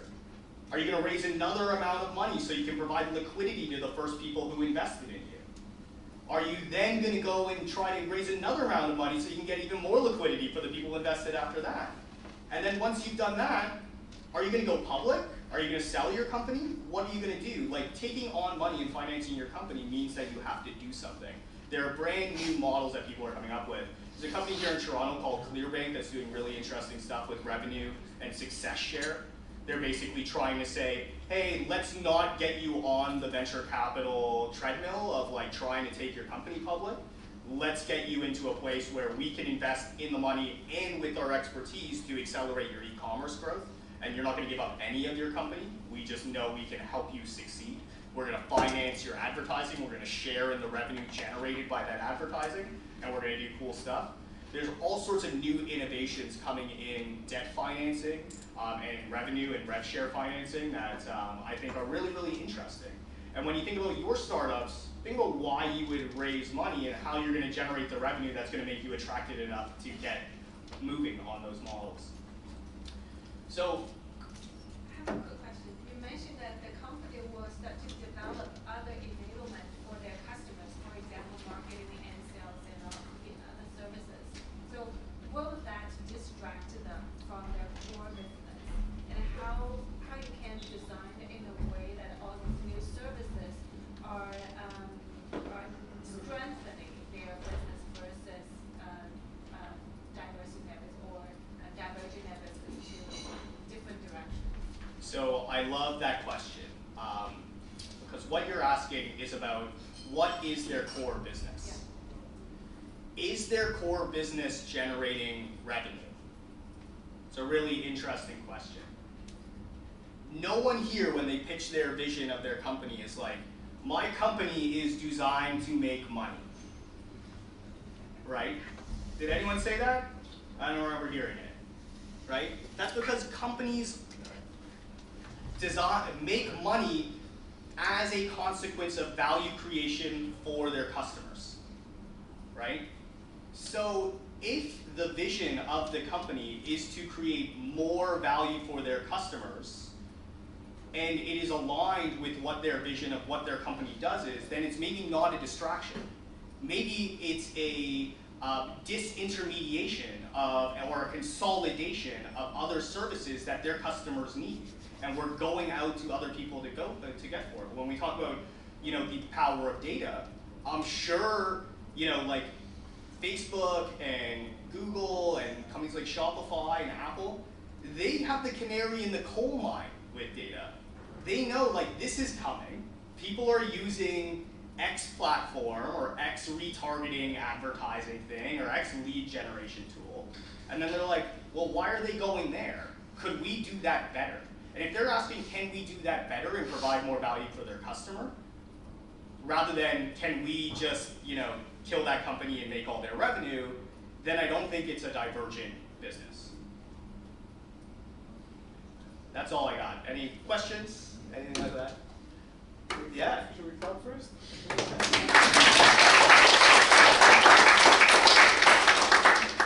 So that was really awesome. I have a question. So I really like this idea of combination or combinatorial innovation, which is awesome.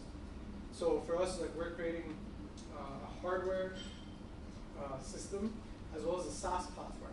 So what have you seen in terms of like your experience? What have you seen companies do where they derive revenue? Because we can give the hardware away for free and collect SaaS revenue. We can charge an upfront cost for the software and not charge SaaS revenue. There's so many different models that we're experimenting with. Well, I think that's when you kind of start with your lean startup method, right? You come up with your hypothesis. Are people willing to pay for the hardware? Can the markup on the hardware cover a certain period of time that makes the SaaS invaluable to them, and then they're willing to subscribe to the SaaS? Maybe that's one entry point into it. Maybe it's like we give away the hardware and we charge for the SaaS because it's evidently valuable. It's all about like understanding your kind of customer life cycle, the funnel design, because like if you have hardware, you can design the funnel, in a number of different ways.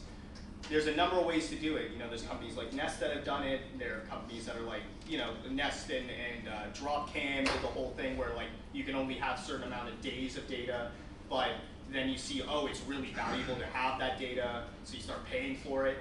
Like what is the model, and like, where's the value and where's the risk too, right? Like if I give away all this hardware, am I going to be screwed at some point? Think about how many Google Homes have been given away in the last year, right? Like, there's value to be created if you understand how the model's going to work. So in our situation, we started with all of it. Basically, there was technology, and there was services, and there was a percentage, and some of the feedback we received was, it's too much. Just focus on one thing, and combined with the feedback that, oh, by the way, if you end up becoming more of a services company than a technology company, then that's a problem with evaluation.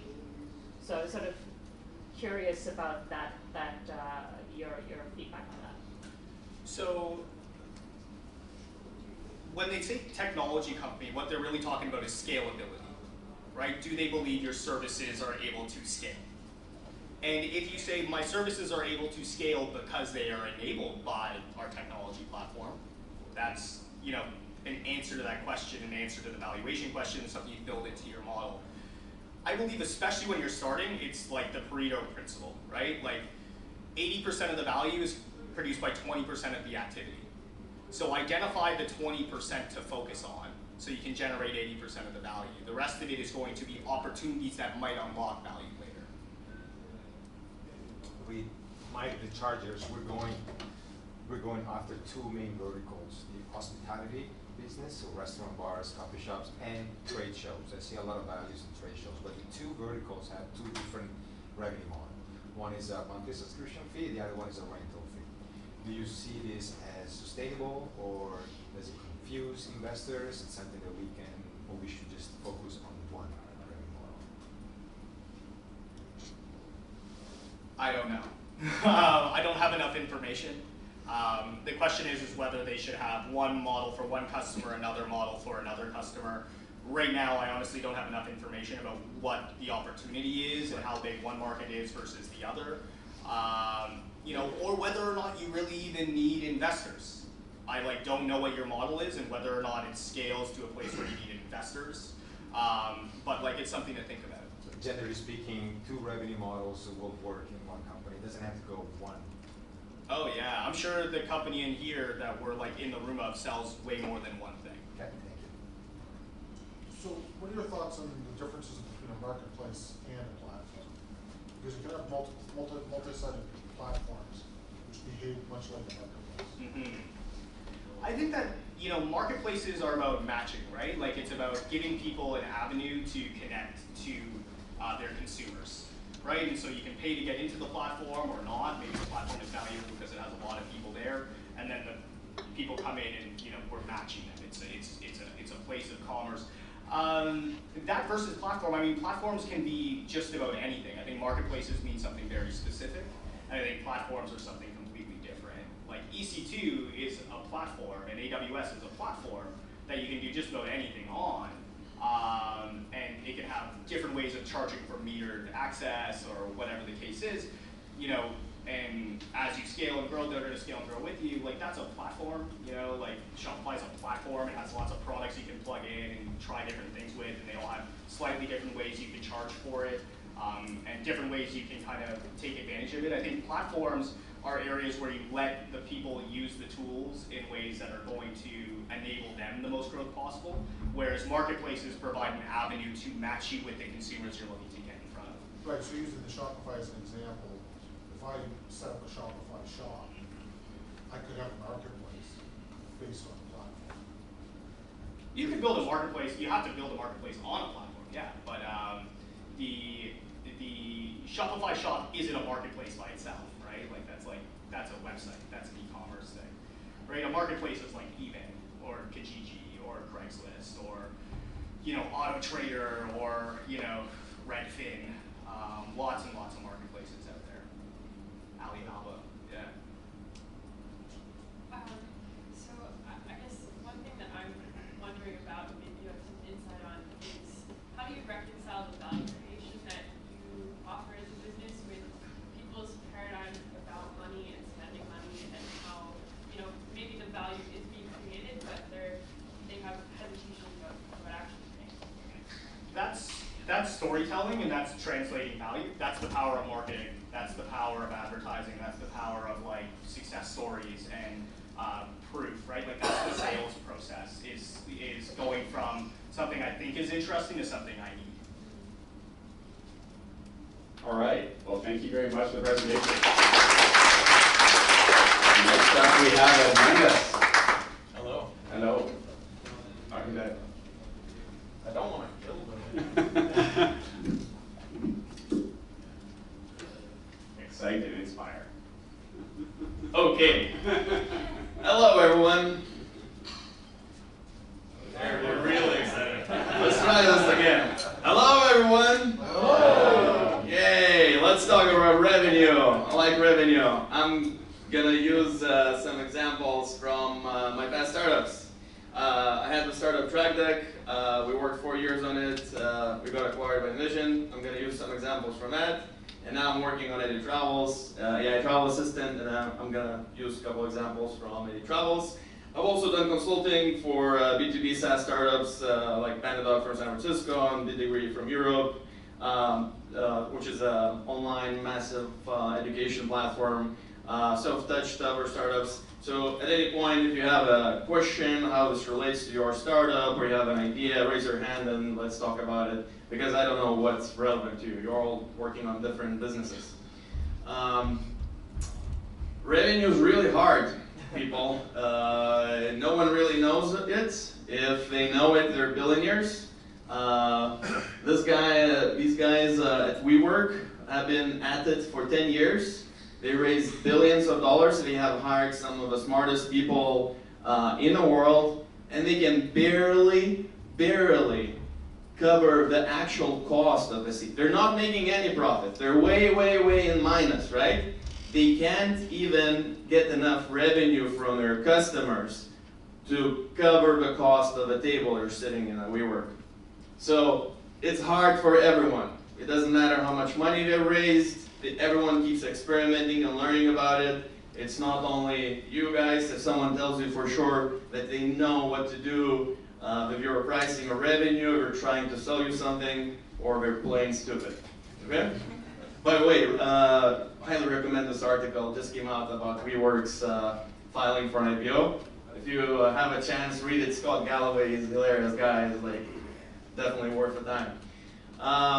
So let's start with my previous startup, TrackDeck. It was an online web design development feedback tool. You basically could come to Install a JavaScript plugin and have a button like this, or you have a fancy toolbar if you're logged in as an administrator, and then you could leave all kinds of feedback, mark like any area on a website, and it would capture a screenshot from a user side with technical details, then you would comment it, and then we would integrate it into 20-something project and collaboration management tools, right?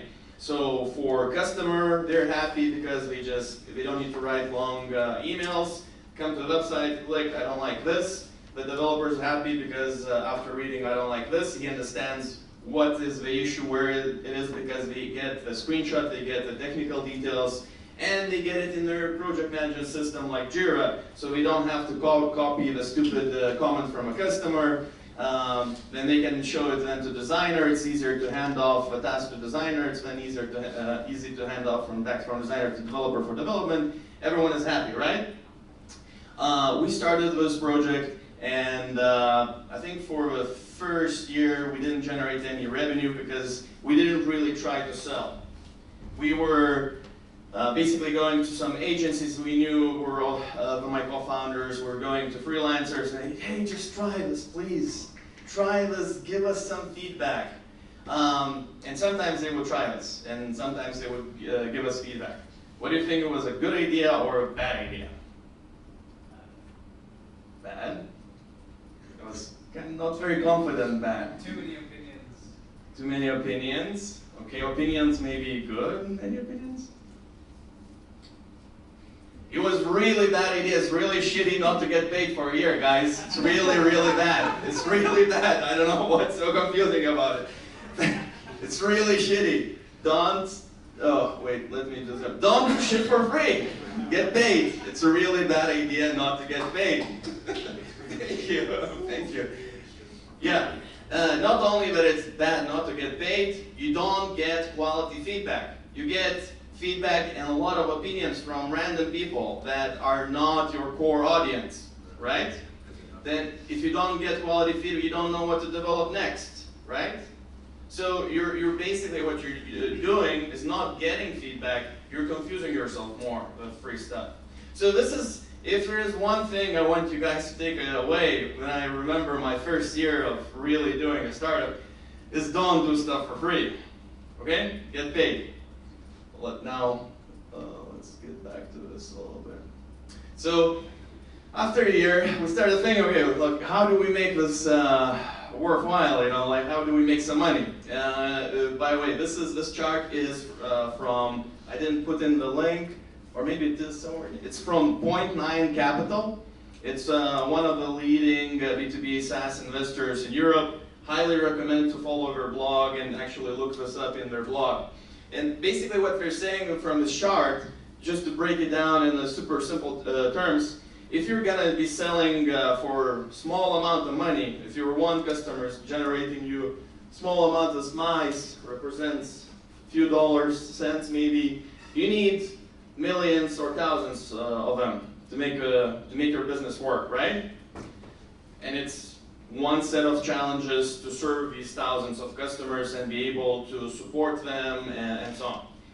If you're going to be earning million per contract, selling to large enterprises, you're probably only going to have initially maybe one or few of them, and then maybe hundreds, and that's going to be fine because you're going to be earning millions of them. So you get 100 customers, you're earning 100 million a year. That's pretty good, right? No, not enough. Then don't go for small, medium companies of your accounting software. Should be going for even bigger enterprises. So we came to TrackDeck to this problem from working in small, medium agencies, working as freelancers and contractors and my co-founders. So naturally, we decided to go for small checks for agencies, basically building a tool that we would like to use ourselves, and hoping that there will be enough agencies and freelancers. Is that a question? No, I'm just scratching my head. Okay, great. So I was really trying to find the actual pricing that we use, and this is one of the first pricing plans that we actually listed on our website. So any ideas? Was it good or bad?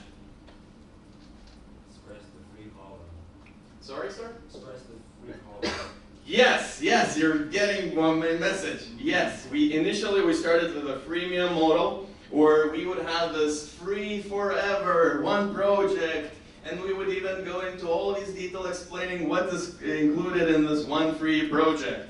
And it sucked. We started getting some traction. We got like 3,000 users from Russia that you only or in India, and we're only using this one free model. They would register with hundreds of emails sometimes. They would be really angry if something didn't work. I'm using this product for free and it's not working.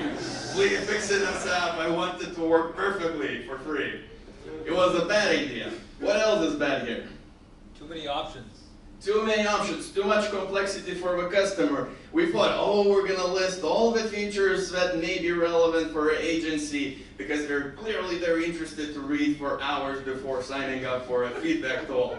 It was terrible idea. People wouldn't understand. People would get kind of like shaky when they see us once I showed them live.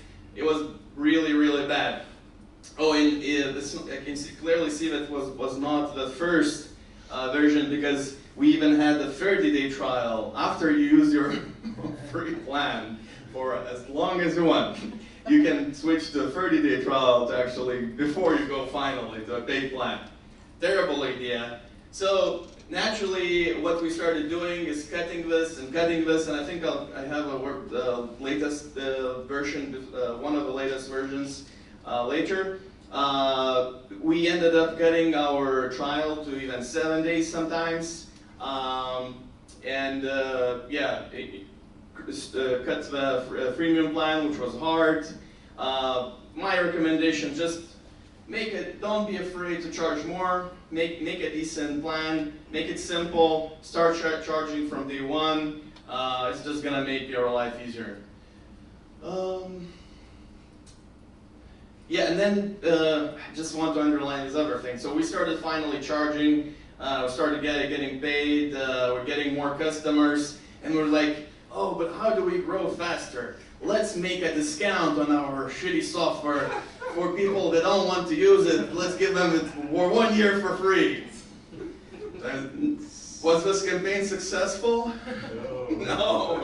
No, because again, like if you're not getting paid, you're not improving your product in a proper way, you're not going in the right direction. Giving it to someone for a year for free was a terrible idea. I mean, maybe you can see the progress, then it's just maybe 3 months free, finally just maybe a discount on the Black Friday, and finally realized, okay, we just need to refocus on our core audience. We are solving a real problem for them. We need to get paid, and this is one of the kind of last pricing plans that we had. Any idea of what was the most requested kind of pricing request that we were getting? Contact vendor. For what? The fourth one, contact vendor. 19. Yeah. No. Like, what is missing here? What could have? Imagine you're a agency which is growing fast, and you're using our software a lot, hundreds of customers. What kind of issues you could run into? Multi-user? Multi-user? No. Multi-user, kind of like, basically, yes, this. Price per project? You're very close also, basically price per user. Yeah. Let's cut all of this, let's just leave $9, $10, whatever per user, like Jira is doing, right? You come to Jira pricing page, $10, and then they get very complicated with enterprise, but that's when they have all the salespeople to make it all fancy for enterprise customers, so it's fine. But people were asking, can we just make this even simpler? Can we just pay you per how many people are actually using? Because sometimes we get a lot of customers, they sign up for TribeDeck, we just want to pay for them for those months, so later we reduce that amount. So make it even more simpler. So simplicity and get paid. Oh, put this again in there. Oh, so why put this here again? After a few years of working on TrackDeck, we got a little bit, say, hey, it's not enough, SaaS is maybe not growing as fast as we wanted, let's go for bigger customers and enterprise customers. And we really jumped into that without any proper preparation, thinking it through, thinking what kind of new features we need to build, what kind of security issues we would face, and we jumped and we got into 2 very serious enterprise projects. One of them with a major bank, one of them with, let's just say randomly that it was, but maybe not, a US branch of Ericsson.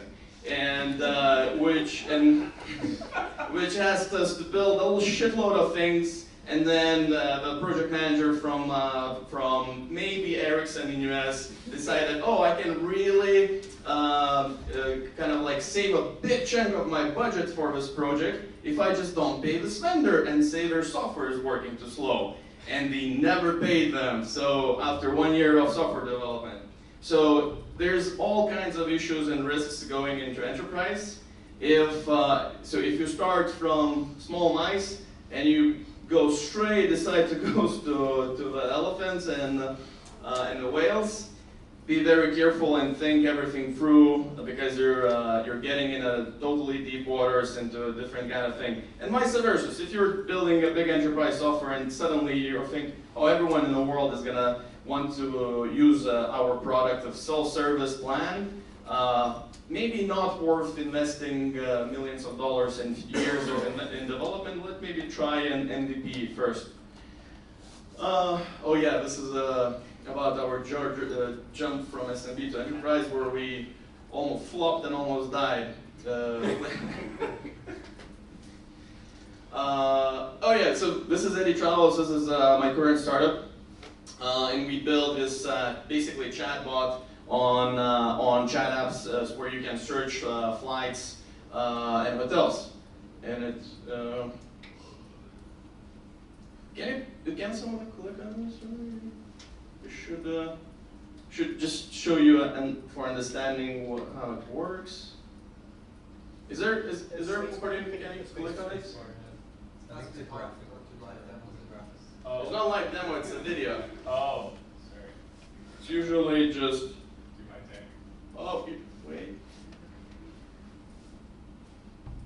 Whoa. Okay, YouTube is fine. It should play directly in the presentation.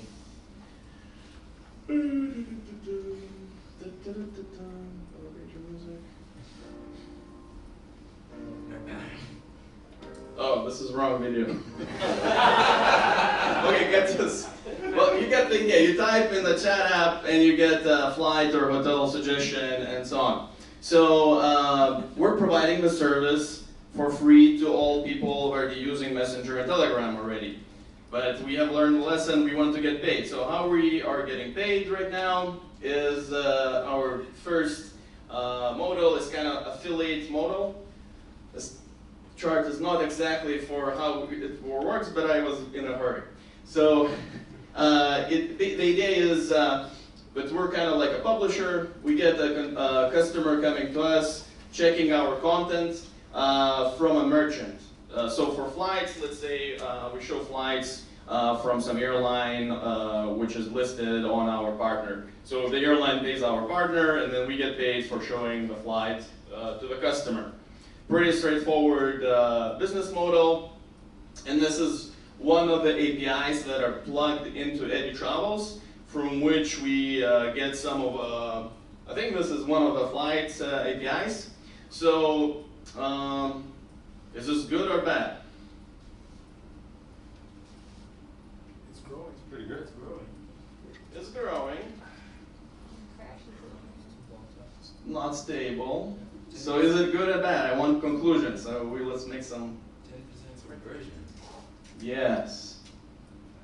It's bad after how long? 10% conversion is bad.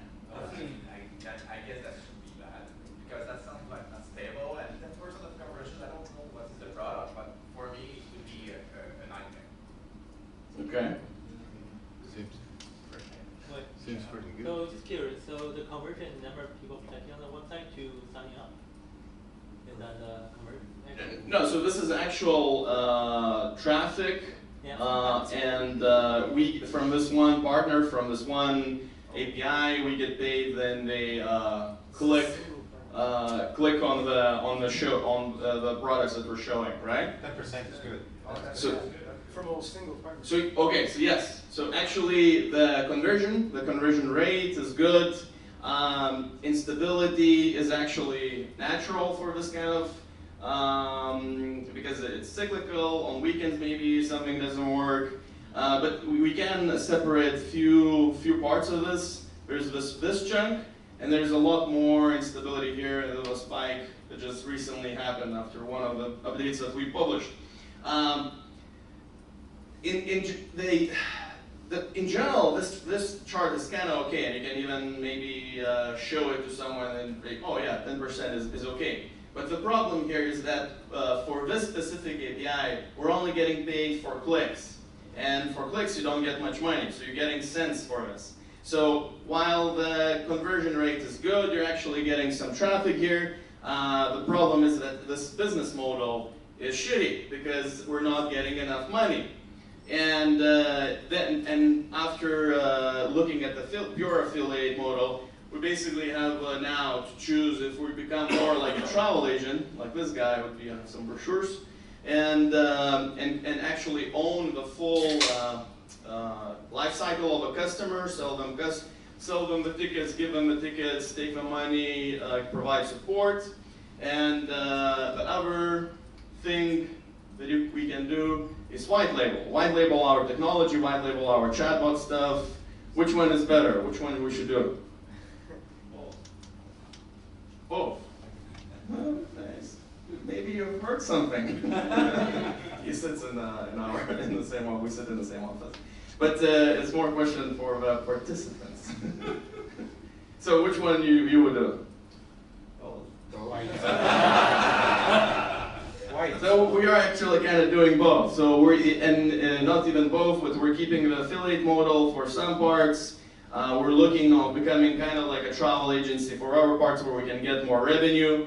And we're working with on the first pilots of a couple of bigger travel companies that have a lot of money, have a lot of traffic already, and they want to serve their customers better with a chatbot on social media. So we're doing all. There is a minus to all of this, of having 2 or even 3 business models, and that is lack of focus. Lack of focus is bad, because you get distracted, it's hard to focus on things. I think I'm rambling by now, so I'm just going to wrap up. Any questions?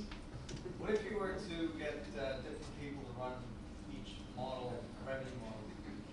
You get free shitty businesses. You seem to know a lot about free shitty businesses. Yeah. I do. Yes, sir?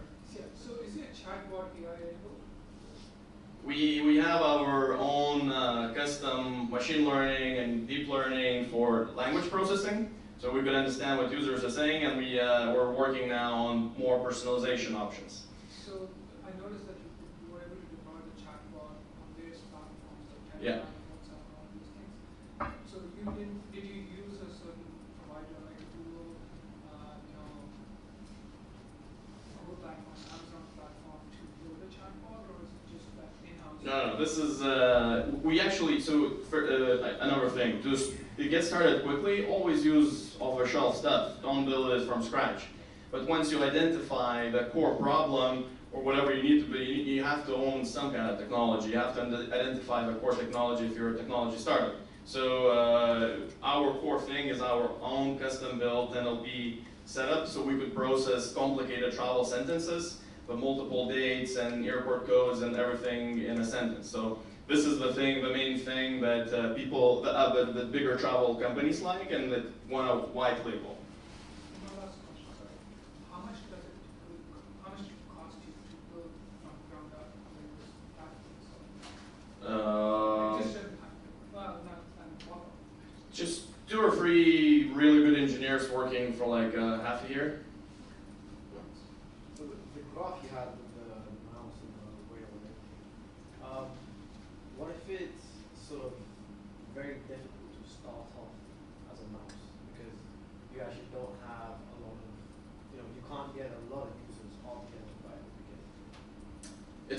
easier to start as a mouse. It's because you're approaching small businesses, freelancers, whatever, you can actually just talk to them and try to sell them, and they will make a decision. In bigger companies, sometimes it's 20 different people making the decision.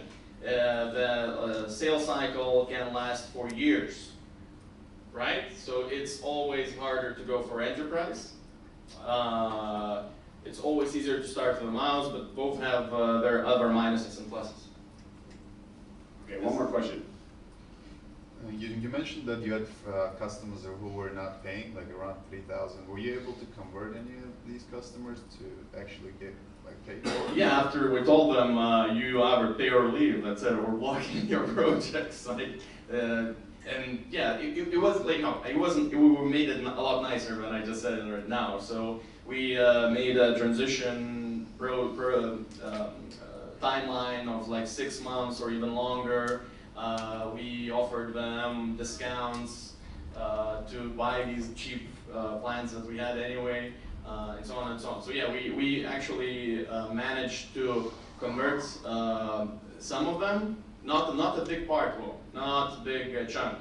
And you're probably maybe thinking, oh, so maybe it paid off. No, because we could have been charging normal, decent, kind of like prices from beginning, and getting higher paying, better customers, and focusing on their feedback, focusing on their needs, which in early stage startup is so relevant to develop as fast as possible the right solution for the right customer, right?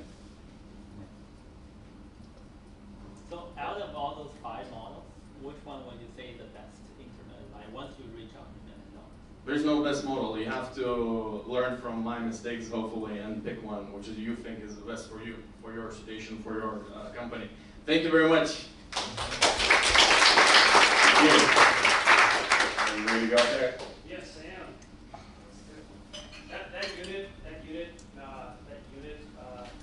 That slide with the mouse is really important. And your business will change. Your business is going to change like he did, right? Based on what level you're a customer, like what level you're at. So I took a picture of that slide. Unit economics. Awesome. Take it away, Ernest. All right, so I'm going to focus really, well, again, 5 years ago I was in your seat, and I'm going to try to really focus on the real practical of what you guys have to do in your assignments in the next couple of weeks, right?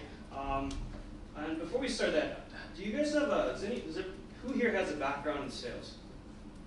All right, cool. So a lot of the stuff you're going to learn today is probably just a rehash, right? But what I noticed was so my background is I did about 10 years enterprise sales, selling to the government, selling to the military, selling like 3D imaging systems to really big, I guess, organizations, right? Surveillance, reconnaissance, so on and so forth. And then in 2014, I decided it's time for me to start my own company. It's something I always wanted to do. So I started C13 with Founders Institute, and we helped construction workers prevent errors using augmented reality. We would overlay the 3D designs, which they have from the architects, on top of the real space, so you could see before you built, right? Now, I wish I had my own. I wish I had known what I know today, because I probably would have started very differently. We built an amazing product, or we were on our ways there, right? But the market wasn't ready for it, right? And it took a long time to build. And so back to what you said, it really sucks not to get paid, right? And also augmented reality wasn't quite there, so maybe we didn't do enough validation, right? So then we converted our company into a software development company. So that was interesting because we had to hit cash flow real quick. That was really cool because then we were going after small, medium-sized business. We were generating revenue. We were building video games. We were building marketing apps, right? We built apps for tourism. But coming back to what I'm going to talk about, it wasn't really what I wanted to do, right? It's not something I really care deeply about. And for that reason, the business actually suffered. We were doing okay, but it's just not my team, and we were converted from a product team. So yeah, we're doing this to make money, but it's not what we wanted to do. And then the third company that I guess I could say we're kind of working on, it was actually back to our roots, which is in location, precise location, 3D imaging, construction, facilities management. We were going to provide precise location as a service. So again, improve the accuracy of your GPS on your phone or on, I guess, GPS devices. And really the focus of that was to go after autonomous vehicles, robotic and so on and so forth, because in order for self-driving cars to work, you need to at least initialize your GPS at a certain level of accuracy before you could navigate, right? So we were going after that. And the cool thing was we actually got approached for acqui-hire. At this time, we didn't have enough tech, so it was an acqui-hire. The only reason we didn't take it was I didn't want to move to, my family wasn't in the right spot to move. So we rejected it, and so right now we're kind of on I guess like a low period, right? We're in transition. And so now I work for, it's pretty cool. Given my experience in building software, TD decided to hire us to kind of rebuild their credit card adjudication system. So we went from like self-driving car tech, 3D imaging, building video games, building enterprise systems, to now we're doing credit cards in fintech. So it's kind of fucked up actually. Okay. So again, my background is sales. I kind of share you the sales process. So today, there's really three things I'm talking about. The first thing is that you guys are doing company building, and what's really interesting is you're getting the CEO viewpoint. Not many people get this opportunity, so you're in a very, very special place. And I'll try to explain why. Okay. The second thing I want to talk about is the importance of why. You kind of know it. I wasn't passionate about this web design business I was doing, and that hurt, right? And the third is I want to introduce you to the sales process for those who are not comfortable with it, right? Because how you guys are doing your customer development, all the visioning stuff, all the stuff in the next couple of weeks, it's actually going to matter. And then on top of this, this whole process is actually going to make you pretty good at sales if you do it. All right. So let's start with company building. So there's really a couple of there's really a mindset and headspace that you have to think about where you're at, right? As a CEO, well, as a CEO of a startup, I should say, you have to address all these questions. Why? Why do you exist? Why did your company matter, right? And that's something that's like transcends time, right? That's important. But then you have like why and when. So you guys are doing market validations, talking to people. Is this the right time to sell my product? You're kind of thinking 2+ years ahead, right? And who am I going to sell it to? What am I going to build? That's really the next 12 months, right? If you think about all the plans that you have in your assignments, it's really about the next 12 months. Okay, what am I going to build in the next 3 months? And unfortunately, right now, your headspace is probably in here, but you're going to have to be thinking about what you're going to build in the next 3 months, or what you're going to sell in the next 3 months. How, for me, is I leave this to my engineering team. They figure out how, or maybe like to your sales staff. They're going to figure out how. I know right now you don't have any stuff, so you're thinking of all those things. Okay, I'm going to come back to this at the end and show you how this is different when you start scaling. All right, so this is your FI process, right? You guys did visioning, you guys did so on and so forth. Now, what's really interesting about this is what you take out of this is going to become your product management playbook, right? So hear that again. It's going to be your product management playbook. And you're going to have to repeat this process a couple of times, by the way. Because just like what happened with your company, right? You sold to small business, small medium-sized business. When you sell to enterprise, you're going to have to do this all again because it's a completely different, I guess, customer that you're going after, right? And so what's really interesting about this is that everything you learn about customer development, revenue, prototyping, and the product development, it's going to end up being your, when it solidifies, when it stabilizes, it's going to be your sales training playbook that you can go out and scale and grow, okay? So does that make sense? What you're doing now is product management and sales training. And then once you have your playbook down, guess what? You can go hire people to replicate that. Okay, so that's kind of, I just wanted to bring that in perspective because when I was in your shoes 5 years ago, I didn't know that. So, even as a salesperson, you're really focused on the next 3 months, the next quarter, the next year. But now that you're CEOs or founders, you're really thinking on a wider scale, okay? And now you know why, when sales matters, when you need a product manager, when you need to hire those people. Okay, so let's talk about why.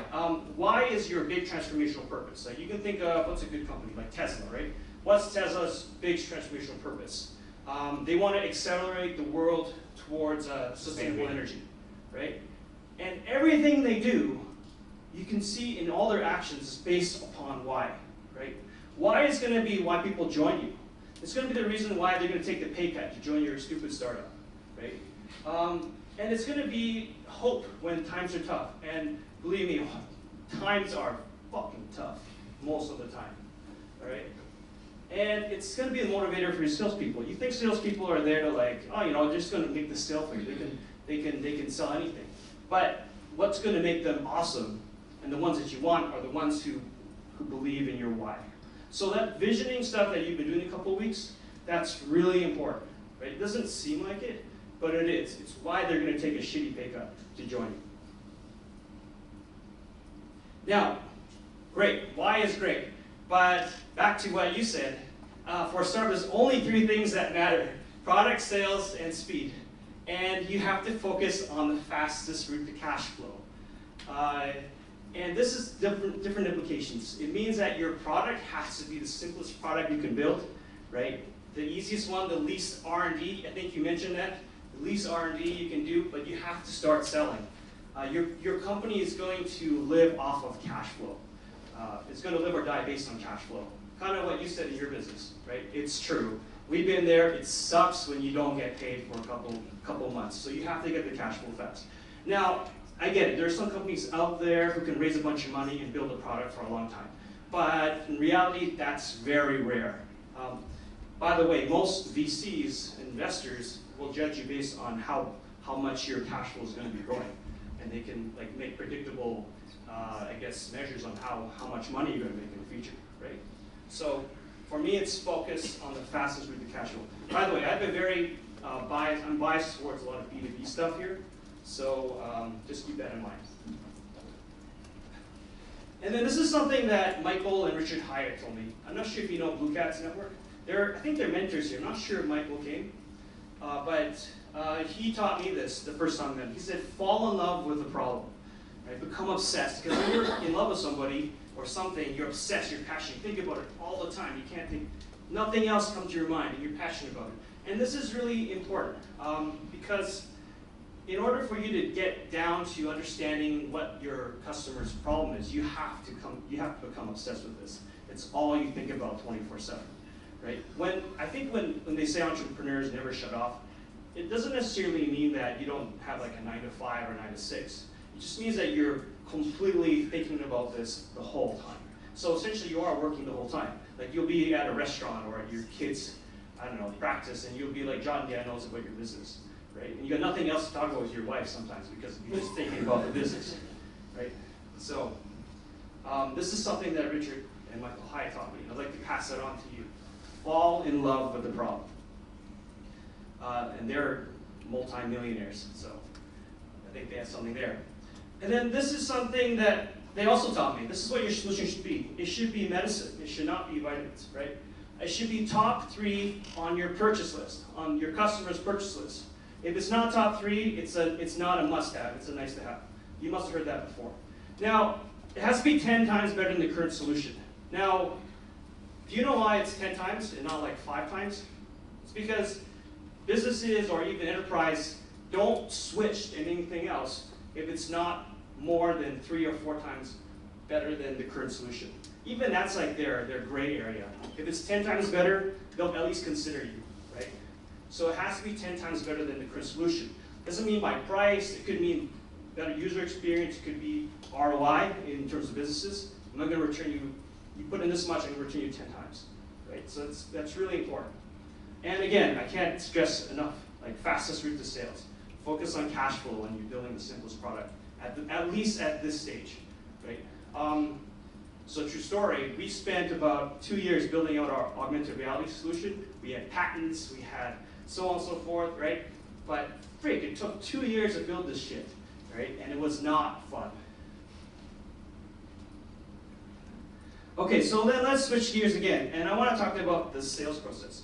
Now, as the founder, you are your company's best salesperson. And by the way, sales is the validation of your solution, okay? And if you think about it, let's say holistically, if you're the CEO of the company, you are, well, how's this? Salespeople are selling the product. As the CEO or the founder, you're selling the company.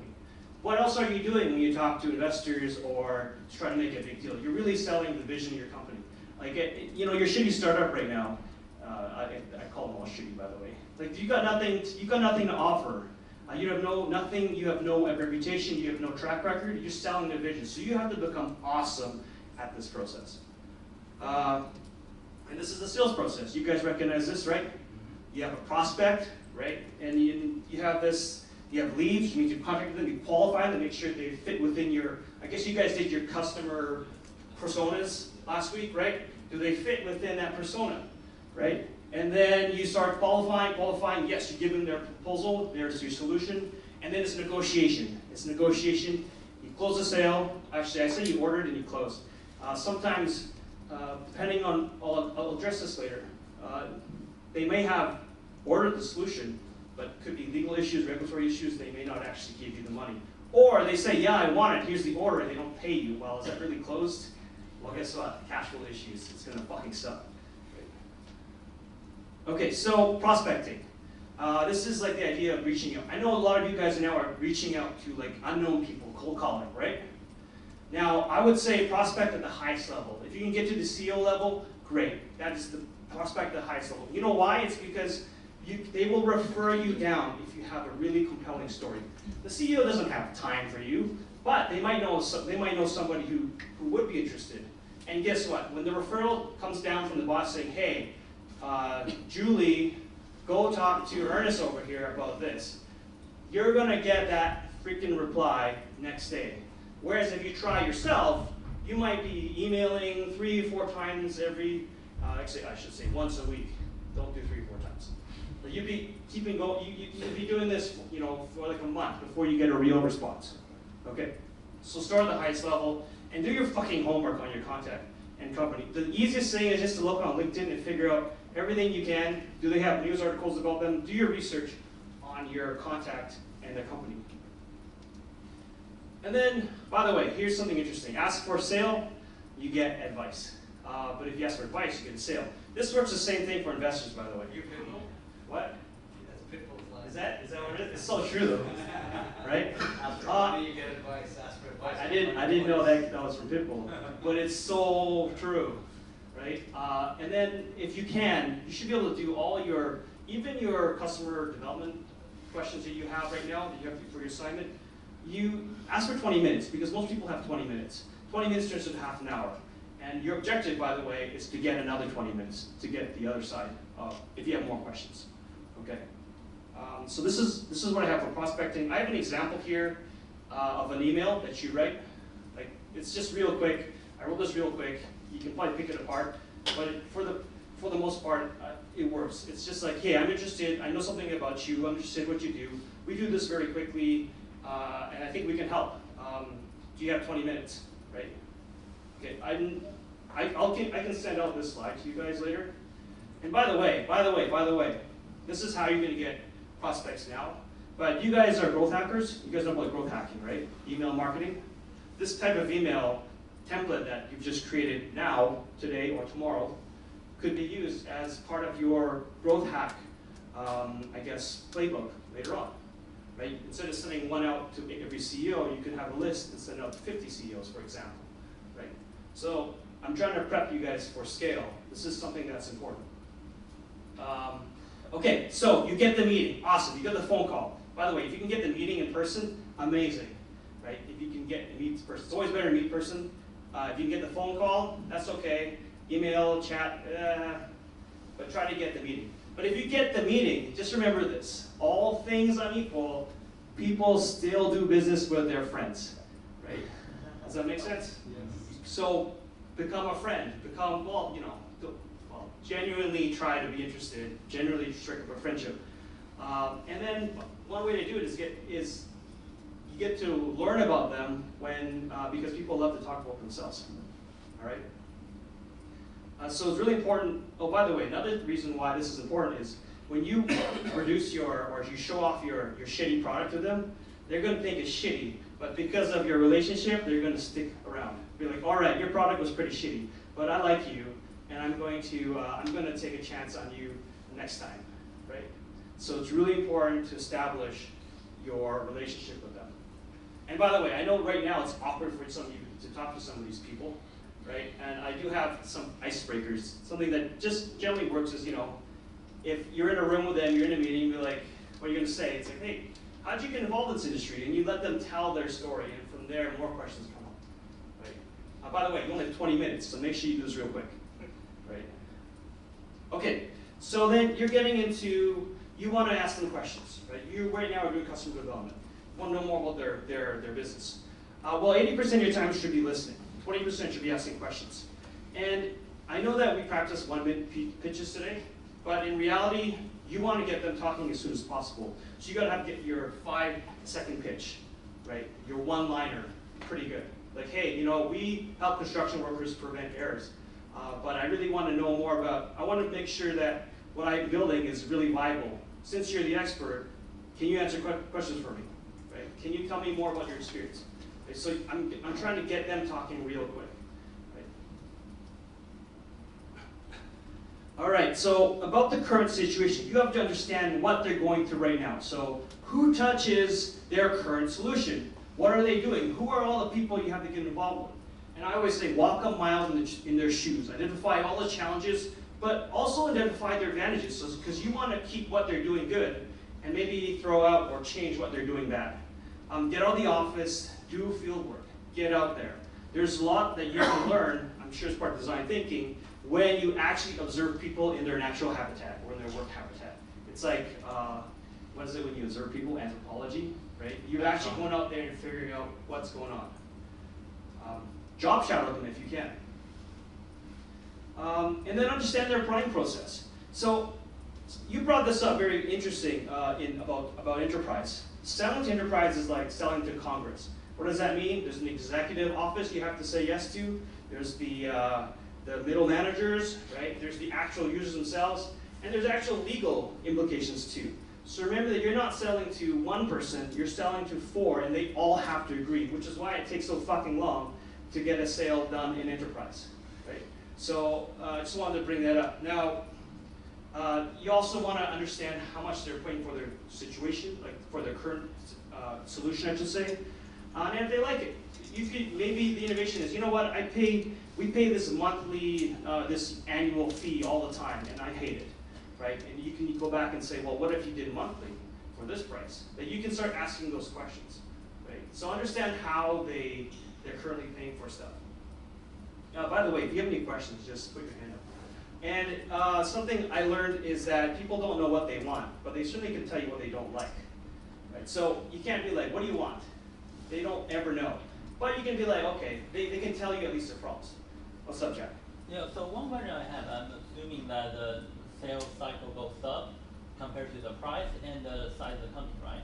What do you find is the easiest enterprise to get into, and sort of what kind of size should you target as the first? I would say don't target the market leaders because they have no incentive to switch. You're always targeting the people who want to become market leaders because they have the incentive to invest. They take the risk so that they can start leading. Does that kind of ask the question? So like in our case, I know your business. Like you don't go after Ellis Don, right? Because they have no incentive to change. They get 50% of the contracts, or like a sizable market. But if you're going after the small company, let's say based out of Vancouver, and they're looking to invest heavily, you have a much better chance to get a sale, right?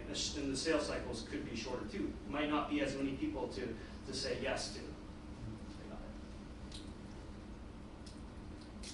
All right, so you kind of understand the current situation. Remember, understand what's going on now. Now you want to figure out their future state, right? Imagine, so this is things that you would say. Like I'm trying to write questions that you would actually ask.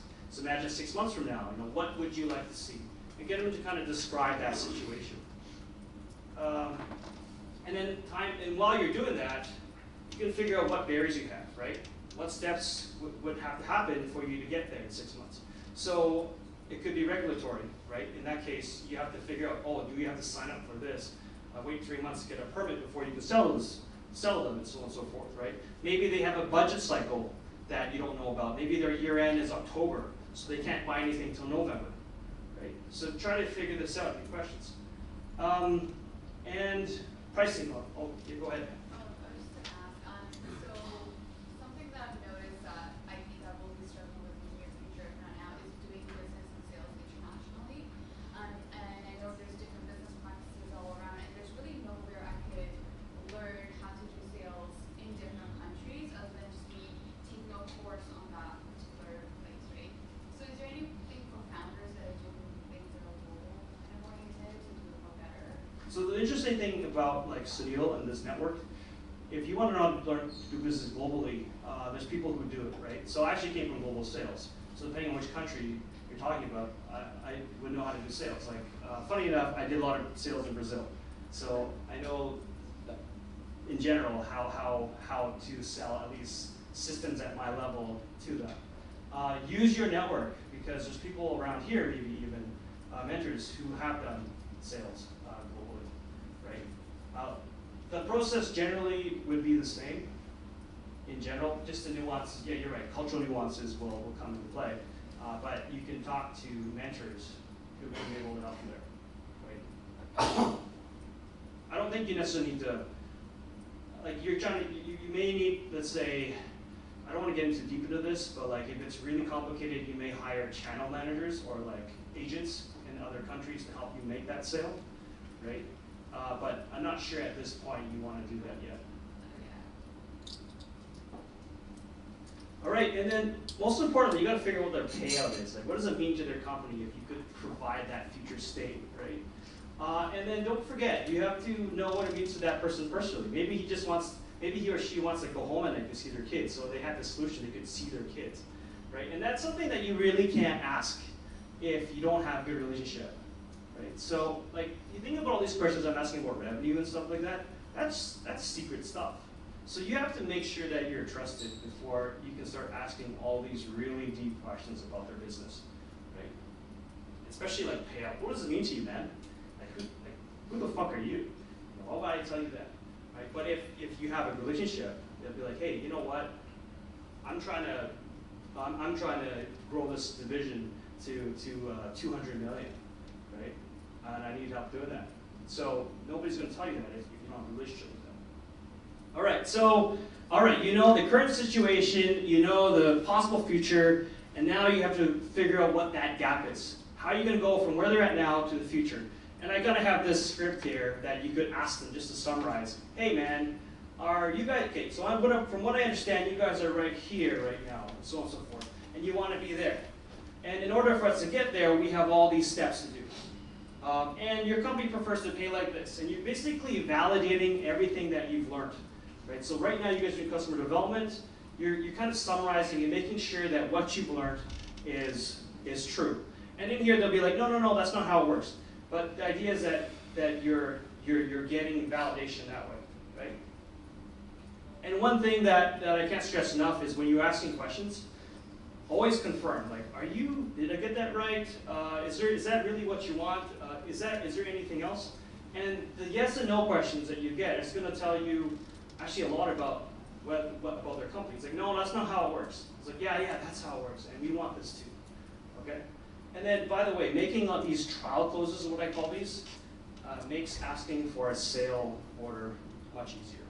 Instead of just making the big, always be closing sale, you're closing them through the whole time. So, by the way, hey, if you want to make this happen, just send me an order by Wednesday. Can you make that happen? Yeah, I can do that. Cool. Right? It's more casual.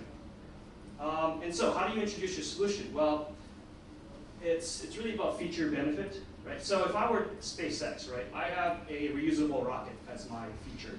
My rocket is reusable.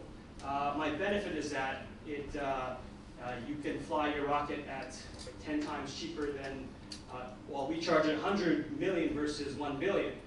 An application should be like, that means NASA, for your next 10 flights, you'd be saving 90 million on each of your flights, right? So you're relating it back to your customer and an application. And your evidence could be like, and we did this for this agency, this other country, right? So these are different ways you can kind of, I guess, provide evidence. Go ahead. So generally, the evidence portion is very important for credibility and all that stuff. That's right. How do you approach that when you don't yet have evidence, when you don't have a track record, and you want to, give an impression of credibility or whatever? You could turn it around and be like, hey, we're trying to figure out this evidence. Like, our models say that we're going to save you about, make this shit up, $100,000, but we need help to figure this out. Like, by the way, you're not at the sales stage yet. You're kind of still in the trial side, right? You're trying to figure it out. You can turn it around and be like, we're trying to figure out if we can really save you $100,000. Right? Can you, like, basically, I wouldn't say like, give us a chance, you won't beg, but you can be like, we're trying to figure, would you be willing to put money into this to figure this out? Right?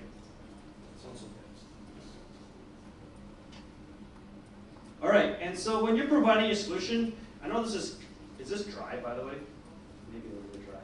But by the way, your sales deck is going to be very different than your pitch deck that you're doing for investment, right? I guess you can take this home and you can figure it out, right? But the most important thing is, I don't like doing sales presentations starting with problem solution, right? And the reason why is, if you tell somebody that they have a problem, they get defensive right away. Right? Be like, hey, your problem is that you're losing 5% of every single project that you take on, right? And your staff sucks because they're not productive. That's not the way to approach it. So what I like to go with is just say the gap. Hey, based on what you told me, you guys said you're right here, but you want to be there, okay? And so approaching it from that standpoint is a lot easier than to say, hey, you have a problem. I learned that the hard way. Right? Be like, fuck you, I don't have a problem in my company. You tell me I'm like a shitty boss, I'm like, oh, I'm sorry, man. So just keep that in mind. Have you ever heard of fanatical prospecting? No, I haven't actually. Yeah, try it. Okay. It's cool. All right. And then remember, your goal is to get the next meeting, not necessarily make the sale. It's to get the next meeting. Right? Keep them coming back for you.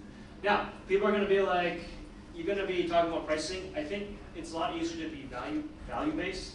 Like, for example, if you're going to save somebody $1 million, then you can provide a solution maybe that's, again, 10% of that, like 10 times, right?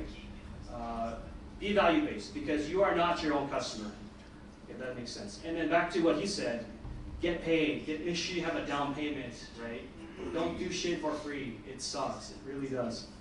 And then when you're asking about pricing, because I think that's your next thing that you're going to be doing, it's a lot easier to ask for ranges, right? Be like, hey, if we sold our product, if this product was between, like, I'm just making this up off the spot, $100 and $200, is that something that your company would be willing to take on, right? And they'd be like, no, I don't like, okay, what about, I'm just 50 to 75, right? Is it something that your company would want to take on? Yeah, okay, that kind of matches. So price range is a lot easier, because if you say, what's your price? People will be like, I don't know. That says I can. Yeah. And then when you're negotiating, right, after you provide your solution, you're really kind of figuring out the nuances of the contract, right?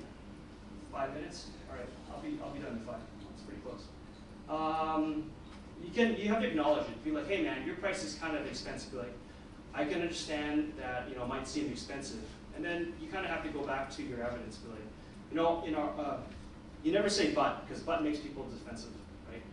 You'd be like, I think I wrote it there. Our past customers made $100,000 per year with our solution. That means $90,000 in profit, right? Would you like to talk to them? Right? Would that be interesting to you? Or would monthly pricing make more sense? These questions are things that you guys got to figure out. But again, make sure you acknowledge objections. And you know what? If it's something that you just figure out that you just can't provide them, don't take a contract on because it's money. You're going to end up paying for it later. There's no cash flow, which sucks.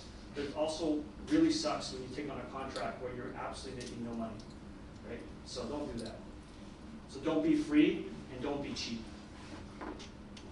Based on the value. And if you don't know the answer, admit it, man. It's like, I don't know, let me get back to you. It's an excuse for the next meeting, right? Obviously, it's not ideal, but at least you still keep the conversation going.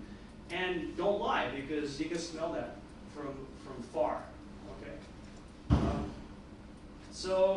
And after you gain commitment, it's, ask for the order. Make sure you ask for money. You don't have to say, hey, give me money, your pocket, my pocket, now. You can be like, you can be more graceful about it. Make sure you ask for a referral too. Okay? So these is very basic in sales. So I kind of brought this up. Don't go after market leaders because they own the status quo. They have less sense of change, right? Don't give anything away for free.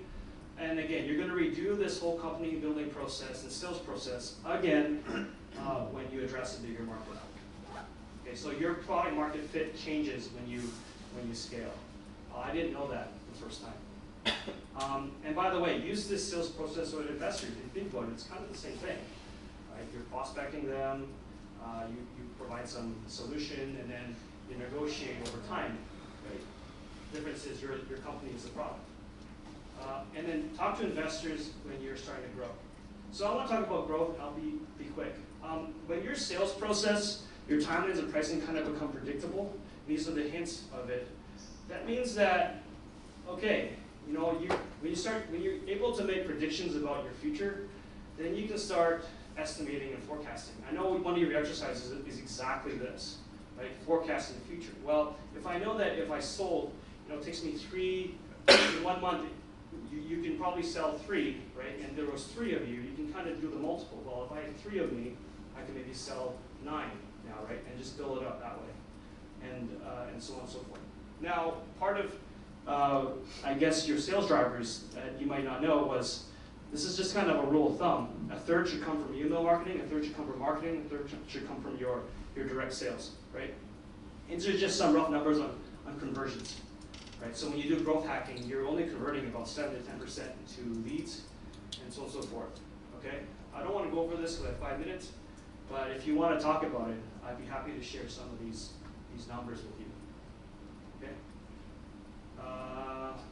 Everybody got the pictures? Yeah. I just had a question in terms of, I don't know if you were done, but I have a question in terms of how you manage your sales process in terms of, like we use a Kanban or Kanban with where every lead is a customer, and we move them through the prospect to qualified lead to we move them through that. Like I'm just curious how you do it. Yeah, no, same thing. Okay. I use a Kanban. I use HubSpot because it's free. Nice. Right. But they get you because you're going to need salespeople, and every time you buy another one, it's $50. So they hook you because now all your shit is on their system. But they're big enough to afford that. I don't usually like free. Okay, and then that's how you do your ground up sales cycle, right? Sales forecast. You estimate how much you can do and you build up, right? How many salespeople you need, and so on and so forth. And by the way, this kind of information is probably what investors want. Well, how are you going to scale? How are you going to meet demand? How are you going to increase that? How are you going to grow, right? And it comes down to having predictable revenue, right? Predictable growing revenue. Okay, and then so you come back to this slide. So if you guys are all rich and you guys have all your investments and making tons of money, your company breaks down in this way, roughly speaking, right? So your job then as CEO is thinking about why your company exists, and then you can start giving roles to the different.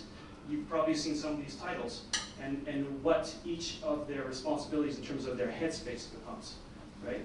So, in terms of product and in terms of sales, right? You can break it down any way you want, but generally this is kind of what you do when you start to scale. Build a company and hire people based on these time frames, if you're lucky enough to do so. And so that fits back into this. when you are wealthy and you have success and you can hire people, now you can hire different people for entire product lines and scale this out in your product management playbook, and also you can scale your sales training for each of your products. So what you're doing now is forming the basis of how to scale your company. All right, so company building we talked about, the importance of why, and you guys kind of got an intro to the sales process. So my name is Ernest Yap, that's the road to revenue. Thanks. Okay, that's great. We actually integrated questions during the talk, so we don't have to do that right now. It's 9 o'clock on the dot. We're all going to go downstairs to Choto Mate. All the mentors are coming, the guests from Brazil, some of them are already down there, and a few others are arriving as well. So we'll see you downstairs at Choto Mate. It's in the building, so it's on the other side of the lobby, the south side of the lobby. Oh yeah.